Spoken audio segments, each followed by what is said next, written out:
Good evening ಎಲ್ಲರೂ ಹೇಗಿದ್ದೀರಾ? ಚೆನ್ನಾಗಿದ್ದೀರಾ ಅಂತ ಭಾವಿಸ್ತಾ ನಾನು ಕೂಡ ತುಂಬಾನೇ ಚೆನ್ನಾಗಿದ್ದೀನಿ ಫ್ರೆಂಡ್ಸ್. ಇವತ್ತು ಈವ್ನಿಂಗ್ ಇಂದ ವ್ಲಾಗ್ನ ಸ್ಟಾರ್ಟ್ ಮಾಡಿದ್ದೀನಿ. ನಿನ್ನೆ ಮೊನ್ನೆ 4-5 ಡೇಸ್ 1 ವೀಕಿಂದನೇ ಬರೀ ಜರ್ನಿನೇ ಆಗೋಗ್ಬಿಡ್ತು. ಸರಿ, ಇವತ್ತು ಸ್ವಲ್ಪ ದೇವಸ್ಥಾನನೆಲ್ಲ ತೊಳೆಯೋಣ. ದೋಸೆಗೆ ರುಬ್ಬಿದ್ದೆ, ಅದು ಕೂಡ ರುಬ್ಬಿಟ್ಟೆ, ನೆನೆಸಿದ್ದೆ. ಅದು ದೇವಸ್ಥಾನಕ್ಕೆ ಹಾಕೊಂಡೋಗಿದ್ದು ಬಟ್ಟೆ ಎಲ್ಲ ಇತ್ತು, ಅದನ್ನು ಕೂಡ ಮಿಷಿನ್ಗೆ ಹಾಕಿದ್ದೀನಿ. ಇವತ್ತಿನ ವ್ಲಾಗ್ನ ಈವ್ನಿಂಗಿಂದ ಸ್ಟಾರ್ಟ್ ಮಾಡಿದ್ದೀನಿ. ಪ್ಲೀಸ್ ಯಾರೆಲ್ಲ ಚಾನಲ್ನ ಸಬ್ಸ್ಕ್ರೈಬ್ ಮಾಡ್ದಿರ ನೋಡ್ತಾ ಇದ್ದೀರಾ, ಪ್ಲೀಸ್ ಚಾನಲ್ನ ಸಬ್ಸ್ಕ್ರೈಬ್ ಮಾಡ್ಕೊಳ್ಳಿ. ಅಲ್ಲಿ ಬರುವ ಬೆಲ್ ಐಕಾನ್ ಕೂಡ ಕ್ಲಿಕ್ ಮಾಡಿ. ಬನ್ನಿ ಇವತ್ತಿನ ವ್ಲಾಗ್ ಎಲ್ಲ ಹೇಗಿರುತ್ತೆ ಅಂತ ನೋಡೋಣ ಫ್ರೆಂಡ್ಸ್. ದೇವಸ್ಥಾನಕ್ಕೆ ಹಾಕೊಂಡೋಗಿದ್ದು ಅಷ್ಟು ಮಾತ್ರ ಬಟ್ಟೆ ಹಾಕಿದ್ದೆ, ಮಿಷಿನ್ ಕೂಡ ಆಗಿದೆ. ಜಾಸ್ತಿ ಬಟ್ಟೆ ಹಾಕೊಂಡ್ರೆ ಒಣಗಿಸೋಕ್ಕೆ ಜಾಗ ಇಲ್ಲ ಫ್ರೆಂಡ್ಸ್. ಮನೆ ಹತ್ರನೇ ಸ್ವಲ್ಪ ದಾರ ಕಟ್ಕೊಂಡಿದ್ದೀನಿ. ಸೊ ಸಾಕು ಅಂದ್ಬಿಟ್ಟು ಇಬ್ಬರದು 2 ಜೊತೆ ಅಲ್ವಾ, ಹಾಗಾಗಿ ಮಿಷಿನ್ಗೆ ಹಾಕಿದ್ದೆ. ಮಿಷಿನ್ ಕೂಡ ಆಗಿದೆ. ಇತ್ತ ಕಡೆ ಬೆಳಗ್ಗೆ ಚಿಕ್ಕಮ್ಮನ ಮನೆಗೆ ಹೋಗಿದ್ದೆ, ಬಂದಿದ್ದು ಸಾಯಂಕಾಲ ಆಯಿತು. ಚಿನ್ನು ಬಂದಿದ್ನಲ್ಲ, ಚಿನ್ನು ಕರ್ಕೊಂಡೋಗಿದ್ದೆ. ಚಿನ್ನುಗೆ ರಜಾ ಹಾಕ್ಸಿ ಊರಿಂದ ಕರ್ಕೊಂಡು ಬಂದಿದ್ದು. ಅವನ್ನ ಕರ್ಕೊಂಡು ಚಿಕ್ಕಮ್ಮನ ಮನೆ ಹತ್ರ ಹೋಗಿದ್ದೆ. ಅದು ಬೆಳಗ್ಗೆ ನೆನೆಸಿಟ್ಟೋಗಿದ್ದೆ ದೋಸೆಗೆ, ಅದನ್ನು ಕೂಡ ರುಬ್ಬಿಟ್ಟಿದ್ದೀನಿ ಬ್ಯಾಟರ್ನ. ನಾಳೆಗೆ ತಿಂಡಿಗೆ ಇಡ್ಲಿಗೆ ಅಂದ್ಬಿಟ್ಟು ದೋಸೆಗೆ ಬ್ಯಾಟರ್ ರುಬ್ಬಿಟ್ಟಿದ್ದೀನಿ. ಇನ್ನೊಂದು ಕಡೆ ಸಾಂಬಾರಿದೆ. ಇವತ್ತು ಸಾಂಬಾರು ಯೋಚನೆ ಇಲ್ಲ. ರೈಸ್ ಮಾಡಿಕೊಂಡ್ರೆ ಸ್ವಲ್ಪ ಕರಡ ಏನಾದ್ರು ತರಿಸಿ ಇವತ್ತು ಅಡುಗೆ ಕೆಲಸ ಮುಗಿಸ್ತೀನಿ. ಸ್ವಲ್ಪ ಪಾತ್ರೆ ಇದೆ, ಪಾತ್ರೆ ವಾಶ್ ಮಾಡ್ಕೊಬೇಕು. ಅದಾದಮೇಲೆ ಫ್ರೆಂಡ್ಸ್ ದೇವಸ್ಥಾನ ತೊಳೆದು 15 ದಿವಸದ ಮೇಲೆ ಆಗಿಬಿಟ್ಟಿದೆ. ಹಾಗಾಗಿ ಇವತ್ತು ನೀಟಾಗಿ ದೇವಸ್ಥಾನಲೆಲ್ಲ ತೊಳೆದು ದೇವ್ರ ಮನೆ ಕ್ಲೀನ್ ಮಾಡ್ಕೋಬೇಕು. ನನಗೆ ಫ್ರೆಂಡ್ಸ್ ನೆಗಡೆ ನನ್ನ ಬಿಟ್ಟು ಹೋಗ್ತಾ ಇಲ್ವೋ, ನಾನೇ ನೆಗಡೆ ಬಿಟ್ಟು ಹೋಗ್ತಾ ಇಲ್ವೋ ಗೊತ್ತಾಗ್ತಾ ಇಲ್ಲ. ಹೆವಿ ಕೋಲ್ಡ್ ಆಗಿಬಿಟ್ಟಿದೆ. ಅದೇನೋ 15 ದಿವಸದ ಮೇಲೆ ಆಯಿತು ನನಗೆ ಕೋಲ್ಡಾಗಿ, ಹೋಗೋಂಗೆ ಕಾಣಿಸ್ತಾ ಇಲ್ಲ. ಹಾಗೆ ವಿಕ್ಸ್ ಹಚ್ಕೊಂಡಿರೋದಕ್ಕೆ ಮುಖ ಎಲ್ಲ ಒಂಥರ ಆಗಿದೆ. ಮುಖ ಕೂಡ ಒಂಥರ ನೋಡೋಕ್ಕಾಗಲ್ಲ, ನೆಗಡಿ ಆದರೆ ಹೆಂಗಾಗುತ್ತೋ ಹಂಗಾಗಿದೆ. ಇನ್ನೊಂದು ಕಡೆ ಸ್ವಲ್ಪ ಆದರೆ ಕಡಲೆಕಾಯಿ ಬರ್ಫಿ ಕೂಡ ಮಾಡಿಡಬೇಕು. ಸುಮ್ಮನೆ ಶೇಂಗಾ ಬೀಜ ಅಷ್ಟೊಂದು ತಂದು ವೇಸ್ಟ್ ಮಾಡ್ತೀನಿ. ಇವತ್ತು ಎಷ್ಟಾಗುತ್ತೋ ಅಷ್ಟು ಕೆಲಸಗಳನ್ನ ಮಾಡ್ಕೊತಾನೆ ವ್ಲಾಗ್ನ ಮಾಡ್ಕೊತೀನಿ ಫ್ರೆಂಡ್ಸ್. ಇನ್ನೊಂದು ಕಡೆ ನೋಡಿ, ಮೊನ್ನೆ ದೇವಸ್ಥಾನಕ್ಕೆ ತೊಗೊಂಡೋಗಿದ್ದು ಬ್ಯಾಗು, ಈ ಕಡೆ ಚಿನ್ನು ಬಂದಿದ್ದಾನೆ, ಚಿನ್ನು ಬಟ್ಟೆ, ಅಲ್ಲಿ ಕ್ಯಾಮ್ರಾ ಬ್ಯಾಗು, ಸುಮ್ಮನೆ ಇಲ್ಲಿಂದ ಅಲ್ಗನೆ ಎಳ್ಕೊಂಡಿದ್ದೀನಿ. ಇತ್ತ ಕಡೆ ಸೋಫಾ ಮೇಲೆಲ್ಲ, ಮಂಚದ ಬೆಡ್ ಮೇಲೆಲ್ಲ ಬಟ್ಟೆ. ಮೊನ್ನೆ ದೇವಸ್ಥಾನಕ್ಕೆ ತೊಗೊಂಡೋಗಿದ್ದ ಬಟ್ಟೆಗಳಲ್ಲಿ ಮಿಷಿನ್ಗೆ ಹಾಕಿದ್ದೀನಿ ಒಗೆಯೋ ಬಟ್ಟೆ, ಉಳಿದಿರೋದು ಇಲ್ಲಿ ಹಾಕಿದ್ದೀನಿ. ಎಲ್ಲ ಎತ್ತಿಡೋ ಕೆಲಸ ಕೂಡ ಸ್ವಲ್ಪ ಇದೆ. ಆಮೇಲೆ ಬೆಡ್ ಕವರ್ ಚೇಂಜ್ ಮಾಡಬೇಕು ಇವತ್ತು, ಕೆಲಸ ಕೂಡ ಮುಗಿಸ್ಕೊತೀನಿ. ನೋಡೋಣ ಎಷ್ಟಾಗುತ್ತೋ ಅಷ್ಟು ಕೆಲಸ ಪಟಾಪಟ ಅಂತ ಮುಗಿಸ್ಕೊತೀನಿ. ಟೈಮ್ ಬಂದು ಆಗಲೇ 6 ಗಂಟೆಗೆ ಇನ್ನು 10 ನಿಮಿಷ ಐತೆ. ನೋಡೋಣ ಎಷ್ಟಾಗುತ್ತೋ ಅಷ್ಟು ಕೆಲಸ ಮುಗಿಸ್ಕೊತಾನೆ ವ್ಲಾಗ್ನ ಮಾಡ್ಕೊತೀನಿ ಫ್ರೆಂಡ್ಸ್. ದೇವ್ರ ಸಾಮಾನು ಮಾತ್ರ ಇವತ್ತು ಫಸ್ಟು ಯಾವ ಕೆಲಸ ಇದ್ರೂ ಪರವಾಗಿಲ್ಲ, ದೇವ್ರ ಸಾಮಾನು ತೊಳಿಬೇಕು. ನಿನ್ನೆ ಶ್ರಾವಣ ಸ್ಟಾರ್ಟ್ ಆಯಿತು, ಮೊನ್ನೆಗೆ ಶನಿವಾರ ಕೂಡ ಮಾಡೋಕ್ಕಾಗಲಿಲ್ಲ, ಯಾಕಂದರೆ ದೇವಸ್ಥಾನಕ್ಕೆ ಹೋಗಿದ್ದೆ. ದೇವಸ್ಥಾನದಿಂದ ಬಂದು ರೆಸ್ಟ್ ಬೇಕಿತ್ತು. ಸರಿ, ಒಂದು ಆಫ್ಟರ್ನೂನ್ ರೆಸ್ಟ್ ಮಾಡಿ ಇಂದನೇ ಊರಿಗೆ ಹೋದೆ. ಹೀಗಾಗಿ ಬರೀ ಜರ್ನಿನೇ ಆಗಿಬಿಟ್ಟಿದೆ. ಇವಾಗ ಈ ದೇವ್ರ ಸಾಮಾನೆಲ್ಲ ತೆಗೆದು ನೀಟಾಗಿ ಕ್ಲೀನ್ ಮಾಡ್ಕೋಬೇಕು ಫ್ರೆಂಡ್ಸ್. ಮುಂಚೆ ಇದ್ದವರು ಇಲ್ಲಿ ಆಯಿಲ್ ಏನೋ ಚೆಲ್ಲಿದ್ದಾರೆ, ಎಷ್ಟು ಉಜ್ಜಿದ್ರೂ ಹೋಗಲ್ಲ.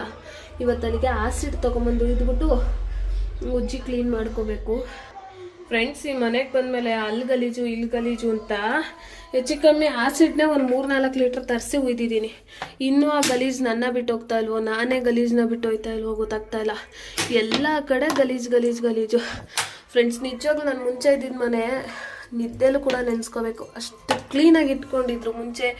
ಅವರಿದ್ದವ್ರು ಸ್ವಲ್ಪ ಗಲೀಜಾಗೆ ಇಟ್ಟಿದ್ರು, ನಾನು ಹೋದ್ಮೇಲೆ ಎಷ್ಟು ಉಜ್ಜಿ ಕ್ಲೀನಾಗಿ ಇಟ್ಕೊಂಡಿದ್ದೆ ಅಂತ ಅಷ್ಟು ನೀಟಾಗಿ ಇಟ್ಕೊಂಡಿದ್ದೆ. ಅಪ್ಪ, ಈ ಮನೆಗೆ ಬಂದಮೇಲೆ ಬರೀ ಕ್ಲೀನ್ ಮಾಡೋ ಕೆಲಸಗಳನ್ನೇ ಸಿಕ್ಕಾಬಟ್ಟೆ ಮಾಡ್ಕೊಬಿಟ್ಟಿನಿ ಫ್ರೆಂಡ್ಸ್. ಆ್ಯಸಿಡ್ನ ಸುರಿದಿದ್ದೀನಿ, ಸ್ವಲ್ಪ ಹೊತ್ತು ಬಿಟ್ಟು ನೀಟಾಗಿ ಉಜ್ಕೊಳ್ಳೋಣ ಅಂದ್ಬಿಟ್ಟು. ಎಷ್ಟು ಉಜ್ಜಿದ್ದೀನಿ ಗೊತ್ತಾ, ಆದರೂ ಅದು ಹೋಗ್ತಾನೆ ಇಲ್ಲ. ಅದು ಏನು ಈ ಥರ ಕರೆ ಮಾಡಿದಾರೋ ಪ್ರಾಮಿಸ್ ನನಗಂತೂ ಗೊತ್ತಿಲ್ಲ. ಸಿಕ್ಕಾಬಟ್ಟೆ ಗಲೀಜಾಗ್ಬಿಟ್ಟಿದೆ. ನಾನು ಎಷ್ಟು ಗಲೀಜುತ್ತೆ ಅಂದರೆ ಇಷ್ಟರ ಮಟ್ಟಿಗೆ ಉಜ್ಜಿದ್ದೀನಿ ಅಂದರೆ ಅದೇ ಗ್ರೇಟ್ ಅನಿಸುತ್ತೆ. ಇದನ್ನು ಇವತ್ತು ಹೆಂಗಾದರೂ ಮಾಡಿ ಇದರಲ್ಲಿ ಒಂದು ಅರ್ಧ ಭಾಗನಾದರೂ ಹೋಗಿಸ್ಕೊತೀನಿ. ದೇವ್ರ ಮನೇನೂ ನೀಟಾಗಿ ಕ್ಲೀನ್ ಮಾಡ್ಕೊತೀನಿ ಫ್ರೆಂಡ್ಸ್, ಆದಷ್ಟು ಇವತ್ತು ಬೇಗ. ಅದಾದಮೇಲೆ ಫಸ್ಟು ಕಿಚನ್ ಪಾತ್ರೆ ಎಲ್ಲ ತೊಳ್ಕೊಂಡ್ಬಿಟ್ಟು ಆಮೇಲೆ ದೇವ್ರ ಸಾಮಾನು ತೊಳ್ಕೊತೀನಿ ಇಲ್ಲೇ ಇಟ್ಕೊಂಡು. ಕಿಚನ್ ಎಲ್ಲ ಮೊನ್ನೆ ಕ್ಲೀನ್ ಮಾಡಿದ್ನಲ್ಲ ಫ್ರೆಂಡ್ಸ್, ನೀಟಾಗೇ ಇದೆ. ಕಿಚನ್ ಏನು ಗಲೀಜಿಲ್ಲ, ಕ್ಲೀನಾಗೇ ಇದೆ, ನೀಟಾಗೇ ಇದೆ ಫ್ರೆಂಡ್ಸ್. ಗೆದ್ಲು ಅಂದ್ಬಿಟ್ಟು 1-2 ಬಾಟಲ್ ಆಸಿಡ್ನ ಖಾಲಿ ಮಾಡ್ಕೊಂಡಿದ್ದೀನಿ. ಈ ಗೆದ್ಲು ಎಷ್ಟು ಕ್ಲೀನ್ ಮಾಡಿದ್ರೂ ಹೋಗ್ತಾನೆ ಇಲ್ಲ.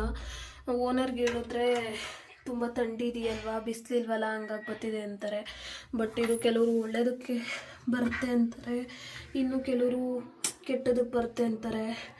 ನಮಗೆ ಭಯ, ಇವಾಗ ನಾನು ಬೇರೆ ಪ್ರೆಗ್ನೆಂಟ್ ಇದ್ದೀನಲ್ವಾ, ಒಂದಕ್ಕೊಂದು ಏನಾದರೂ ತೊಂದರೆ ಆದರೆ ಅಂತ ಭಯ. ಈ ಗೆದ್ಲಿಂದನೇ ಮನೇಲಿ ನೆಮ್ಮದಿನೇ ಇಲ್ದಂಗೆ ಆಗ್ಬಿಟ್ಟಿದೆ. ಇದು ನಾನು ಕ್ಲೀನ್ ಮಾಡಲಿಕ್ಕೆ ಅಷ್ಟು ಇಷ್ಟಪಡಲ್ಲ, ಅಪ್ಪನೇ ಕ್ಲೀನ್ ಮಾಡಬೇಕು. ನನಗಿದು ಬ್ಯಾಡ್ ಅನಿಸುತ್ತೆ.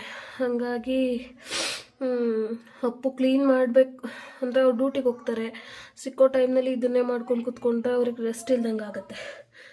ಹಾಗಾಗಿ ದೊಡ್ಡ ತಲೆನೋವು ಆಗ್ಬಿಟ್ಟಿದೆ, ನಮ್ಗೆ ಯೋಚನೆನೇ ಆಗಿಬಿಟ್ಟಿದೆ. ಕೆಲವರು ಮನೇಲಿ ಅಷ್ಟು ಒಳ್ಳೇದಲ್ಲ ಅಂತ ಹೇಳ್ತಾರೆ. ಈ ಕಡೆ ಕೂಡ ಬಂದಿದೆ, ಅಲ್ಲಿ ಕಾಣಲ್ಲ ಫ್ರೆಂಡ್ಸ್, ಅಲ್ಲೂ ಕೂಡ ಬಂದಿದೆ. ಮನೆಗೆ ಅಷ್ಟು ಒಳ್ಳೇದಲ್ಲ ಅಂತ ಹೇಳ್ತಾರೆ. ಇನ್ನು ಕೆಲವರು ಏನಿಲ್ಲ ತನು ಇರೋದಕ್ಕೆ ಬಂದಿದ್ದಾರೆ ಅಂತ ಹೇಳ್ತಾರೆ. ಬಟ್ ಒಟ್ಟಾರೆ ಯೋಚನೆ ತಂದು ನಿಲ್ಲಿಸ್ಬಿಟ್ಟಿದೆ ಫ್ರೆಂಡ್ಸ್. ಇದು ಗೆದ್ಲು ನಮಗೆ ಏನು ಮಾಡಬೇಕಂತ ಗೊತ್ತಿಲ್ಲ. ಇದೇ ಒಂದು ದೊಡ್ಡ ತಲೆನೋವು ಆಗಿಬಿಟ್ಟಿದೆ. ಇದು ಏನು ಮಾಡಿದ್ರೆ ಹೋಗುತ್ತೆ ಅಂತ ಯಾರಿಗಾದರೂ ಗೊತ್ತಿದ್ರೆ ನನಗೆ ಕಮೆಂಟ್ ಮಾಡಿ. ಈಗ ಇಲ್ಲಿಗೂ ಕೂಡ ಇದನ್ನೆಲ್ಲ ನೀಟಾಗಿ ತೆಗೆದು ಕ್ಲೀನ್ ಮಾಡಿಕೊಂಡು ಆಸಿಡ್ ಕೊಯ್ಕೊತೀನಿ. ಚಾರ್ವಿ, ಏನು ನಿಂದು ಗಲೀಜು ಮ್ಯಾಟೆಲ್ಲ ಎಳ್ಕೊಂಡು? ಏನಮ್ಮು ನಿಂದು? ಏನಮ್ಮು? ಅಮ್ಮು, ಯಾರು ಬಂದವ್ರಮ್ಮ ಊರಿಂದ? ಅಮ್ಮ, ಅಣ್ಣ ಬಂದವನೇನಮ್ಮ? ಅಮ್ಮು, ಅಯ್ಯೋ ಮುದ್ದು. ಅವಳು ದೇವ್ರ ಮನೆ ಬಾಗಿಲು ತೆಗ್ದಿದ್ದೀನಲ್ಲ ಫ್ರೆಂಡ್ಸ್, ಕಟ್ಟಾಕ್ಬಿಟ್ಟಿದ್ದೀನಿ. ಅದಕ್ಕೆ ಅವಳಿಗೆ ಬೇಜಾರಾಗ್ಬಿಟ್ಟೈತೆ. ಓಡೋದು ಕಲ್ತವಳೆ ಫ್ರೆಂಡ್ಸ್. ರೋಡ್ ಇಟ್ಕೊಂಡು ದಾರಿ ಇಟ್ಕೊಂಡು ಓಡೋಗ್ತಾಳೆ. ಹಂಗಾಗಿ ಮನೆ ಮೇನ್ ಡೋರ್ ಕೂಡ ತೆಗ್ದಿದ್ದೀನಲ್ವಾ, ಸುಮ್ಮನೆ ಓಡಿದ್ರೆ ನನ್ನ ಕೈಯಲ್ಲಿ ಹಿಡ್ಕೊಳಕ್ಕಾಗಲ್ಲ. ಚಾರ್ವಿ, ಯಾಕೆ ನೀವು ಎಲ್ಲಿಗೆ ಹೋಗ್ತಿದ್ದೀರಿ? ಬನ್ನಿ ಒಳಗೆ. ಚಾರ್ವಿ, ಯಾರು ಬಂದಿರೋದು ಚಾರ್ವಿ ಊರಿಂದ? ಊರಿಂದ ಯಾರು ಬಂದವ್ರೆ ಚಾರ್ವಿ? ಅಣ್ಣ. ಅಣ್ಣ ಚಿನ್ನು, ಏಟ್ ಮಾಡ್ಕೊತೀಯ? ಬೇಡ. ಊರಿಂದ ಯಾರು ಬಂದವ್ರಪ್ಪಿ? ಯಾರು ಬಂದವ್ರಪ್ಪಿ ಊರಿಂದ? ಅಣ್ಣ. ಅಣ್ಣ. ಚಾರ್ವಿ, ಯಾರು ಬಂದವ್ರೆ? ಅವನಂದ್ರೆ ಅವಳಿಗೆ ಮುದ್ದೆ ಜಾಸ್ತಿ. ಚೀ ಚೀ ಚೀ ಚೀ. ಚುಚ್ಚು ಚಾರ್ವಿ, ಅಣ್ಣ ಎತ್ಕೊಂಡವನೆ ನಿನ್ನ. ಒಳ್ಳೆ ಮಗು ಥರ ಎತ್ಕೊತಾನೆ ಫ್ರೆಂಡ್ಸ್ ಚಾರ್ವಿನ. ಅವನು ಎಷ್ಟು ಚೆನ್ನಾಗಿ ಕುತ್ತಿಗೆ ಮೇಲೆ ಹಾಕ್ಕೊಂಡು ನಾವು ಎಳೆ ಮಕ್ಕಳನ್ನ ಎತ್ಕೊತೀವಲ್ವ, ಆ ಥರ ಎತ್ಕೊತಾನೆ. ಅದು ನೋಡೋದೇ ಒಂಥರ ಚಂದ. ಅದಾದಮೇಲೆ ಫ್ರೆಂಡ್ಸ್ ಬಟ್ಟೆ ಮಿಷಿನ್ಗೆ ಹಾಕಿದ್ನಲ್ವಾ, ಟೆಂಪಲ್ಗೆ ಹಾಕ್ಕೊಂಡು ಹೋಗಿದ್ದು ಸ್ವಲ್ಪನೇ ಇದ್ದಿತ್ತಲ್ಲ, ಸರಿ ಇಲ್ಲೇ ಮನೆ ಹತ್ರನೇ ಹಾಕ್ಕೊಬಿಡೋಣ ಅಂತ ಅದು ಕೂಡ ಹಾಕ್ಕೋತಾ ಇದ್ದೀನಿ. ಫ್ರೆಂಡ್ಸ್, ನನಗೆ ದೊಡ್ಡ ತಲೆನೋವಾಗಿರೋದು ಏನಂದರೆ, ಪಕ್ಕದಲ್ಲಿ ಮನೆ ಕಟ್ತಾ ಇದ್ದಾರೆ. ನಾನು ಬಟ್ಟೆ ಹಾಕ್ಬಿಟ್ಟು ಬಂದಿರ್ತೀನಿ, ಅವ್ರು ನೀರು ಹಾಕ್ಬಿಡ್ತಾರೆ. ಈ ಕಡೆ ಎಲ್ಲ ಸಿಡಿದು ಬಟ್ಟೆ ಎಲ್ಲ ನೆಂದೋಗ್ಬಿಟ್ಟಿರುತ್ತೆ. ಅದೇ ಒಂದು ದೊಡ್ಡ ಹಿಂಸೆ ಆಗಿಬಿಟ್ಟಿದೆ. ಹೇಳ್ಕೊಳಕ್ಕಾಗ್ತಿಲ್ಲ, ಬಿಡೋಕ್ಕಾಗ್ತಿಲ್ಲ. ಒಟ್ಟಾರೆ ಏನಂದರೆ, ಅಪ್ಪುಗೆ ಹೇಳಿದ್ರೆ ನನ್ನೇ ಬೈತಾರೆ. ನೀನು ಮಾಡ್ಕೊಂಡಿದ್ಯಾ, ನೀನು ಅನ್ಬೋಸು, ನಾನು ಬಡ್ಕೊಂಡೆ, ಫಸ್ಟ್ ಫ್ಲೋರ್ ಮನೆ ಮಾಡ್ಕೊಳ್ಳೋಣ, ಬೇಡ ಗ್ರೌಂಡ್ ಫ್ಲೋರು ಅಂತ. ನೀನು ಮಾಡ್ಕೊಂಡಿದ್ಯಾ, ನೀನು ಅನ್ಬೋಸು ಅಂತಾರೆ. ಈಗ ಗೆದ್ದದು ಅಂತಲೇ ನಾವು ಅದ್ರ ಜೊತೆ ಇದು ಇಷ್ಟು ದಿವಸ ಜಿರಳೆ, ಇಷ್ಟು ದಿವಸ ಆಮೇಲೆ ಅದಾದಮೇಲೆ ಇರುವೆ, ಈ ಹಲ್ಲಿ, ಇವೆಲ್ಲ ಟಾರ್ಚರ್ ಶುರುವಾಯಿತು. ನಿಜವಾಗ್ಲೂ ನಾವು ಗ್ರೌಂಡ್ ಫ್ಲೋರ್ ಮನೇಲಿ ಇದ್ದೀವಿ, ಇಷ್ಟೊಂದು ಸಫರ್ ಬಿದ್ದಿಲ್ಲ. ಏನೂ ಮಾಡೋಕ್ಕಾಗಲ್ಲ ಅಲ್ವಾ ಎಲ್ಲ ಟೈಮು. ಅದಾದಮೇಲೆ ಬಟ್ಟೆ ಎಲ್ಲ ಒಣಗಾಕಿ ಸರಿ ಸ್ವಲ್ಪ ಬೆಡ್ ಸ್ಪ್ರೆಡ್ ಎಲ್ಲ ಕ್ಲೀನ್ ಮಾಡೋದಿತ್ತು, ಅದು ಮಾಡ್ಕೊಳ್ಳೋಣ ಅಂದ್ಬಿಟ್ಟು. ಚಿನ್ನುಗೆ ಚಾರ್ವಿ ಇತ್ತಂದರೆ ಇನ್ನೇನು ಬೇಡ, ಅವಳಿಗೂ ಅಷ್ಟೇ. ಅವನಿತ್ತಂದರೆ ಏನೋ ಒಂಥರ ಇಬ್ಬರು ಒಬ್ರಿಗೊಬ್ರು ಆಟ ಆಡ್ಕೊಳ್ತಾ ಆರಾಮಾಗಿರ್ತಾರೆ. ಸರಿ, ವಾಷಿಂಗ್ ಮಿಷಿನ್ ಲಿಕ್ವಿಡ್ ಕೂಡ ಖಾಲಿಯಾಗಿತ್ತು. ಇನ್ನೊಂದು ಸ್ವಲ್ಪ ಉಳಿದಿತ್ತು ಕವರಲ್ಲಿ, ಅದು ಕೂಡ ಹಾಕಿಬಿಟ್ಟು ಆನ್ಲೈನಲ್ಲಿ ಬುಕ್ ಮಾಡ್ಕೋಬೇಕು. ನಾನು ಅಮೆಝಾನಲ್ಲೇ ತೊಗೊಳ್ಳೋದು.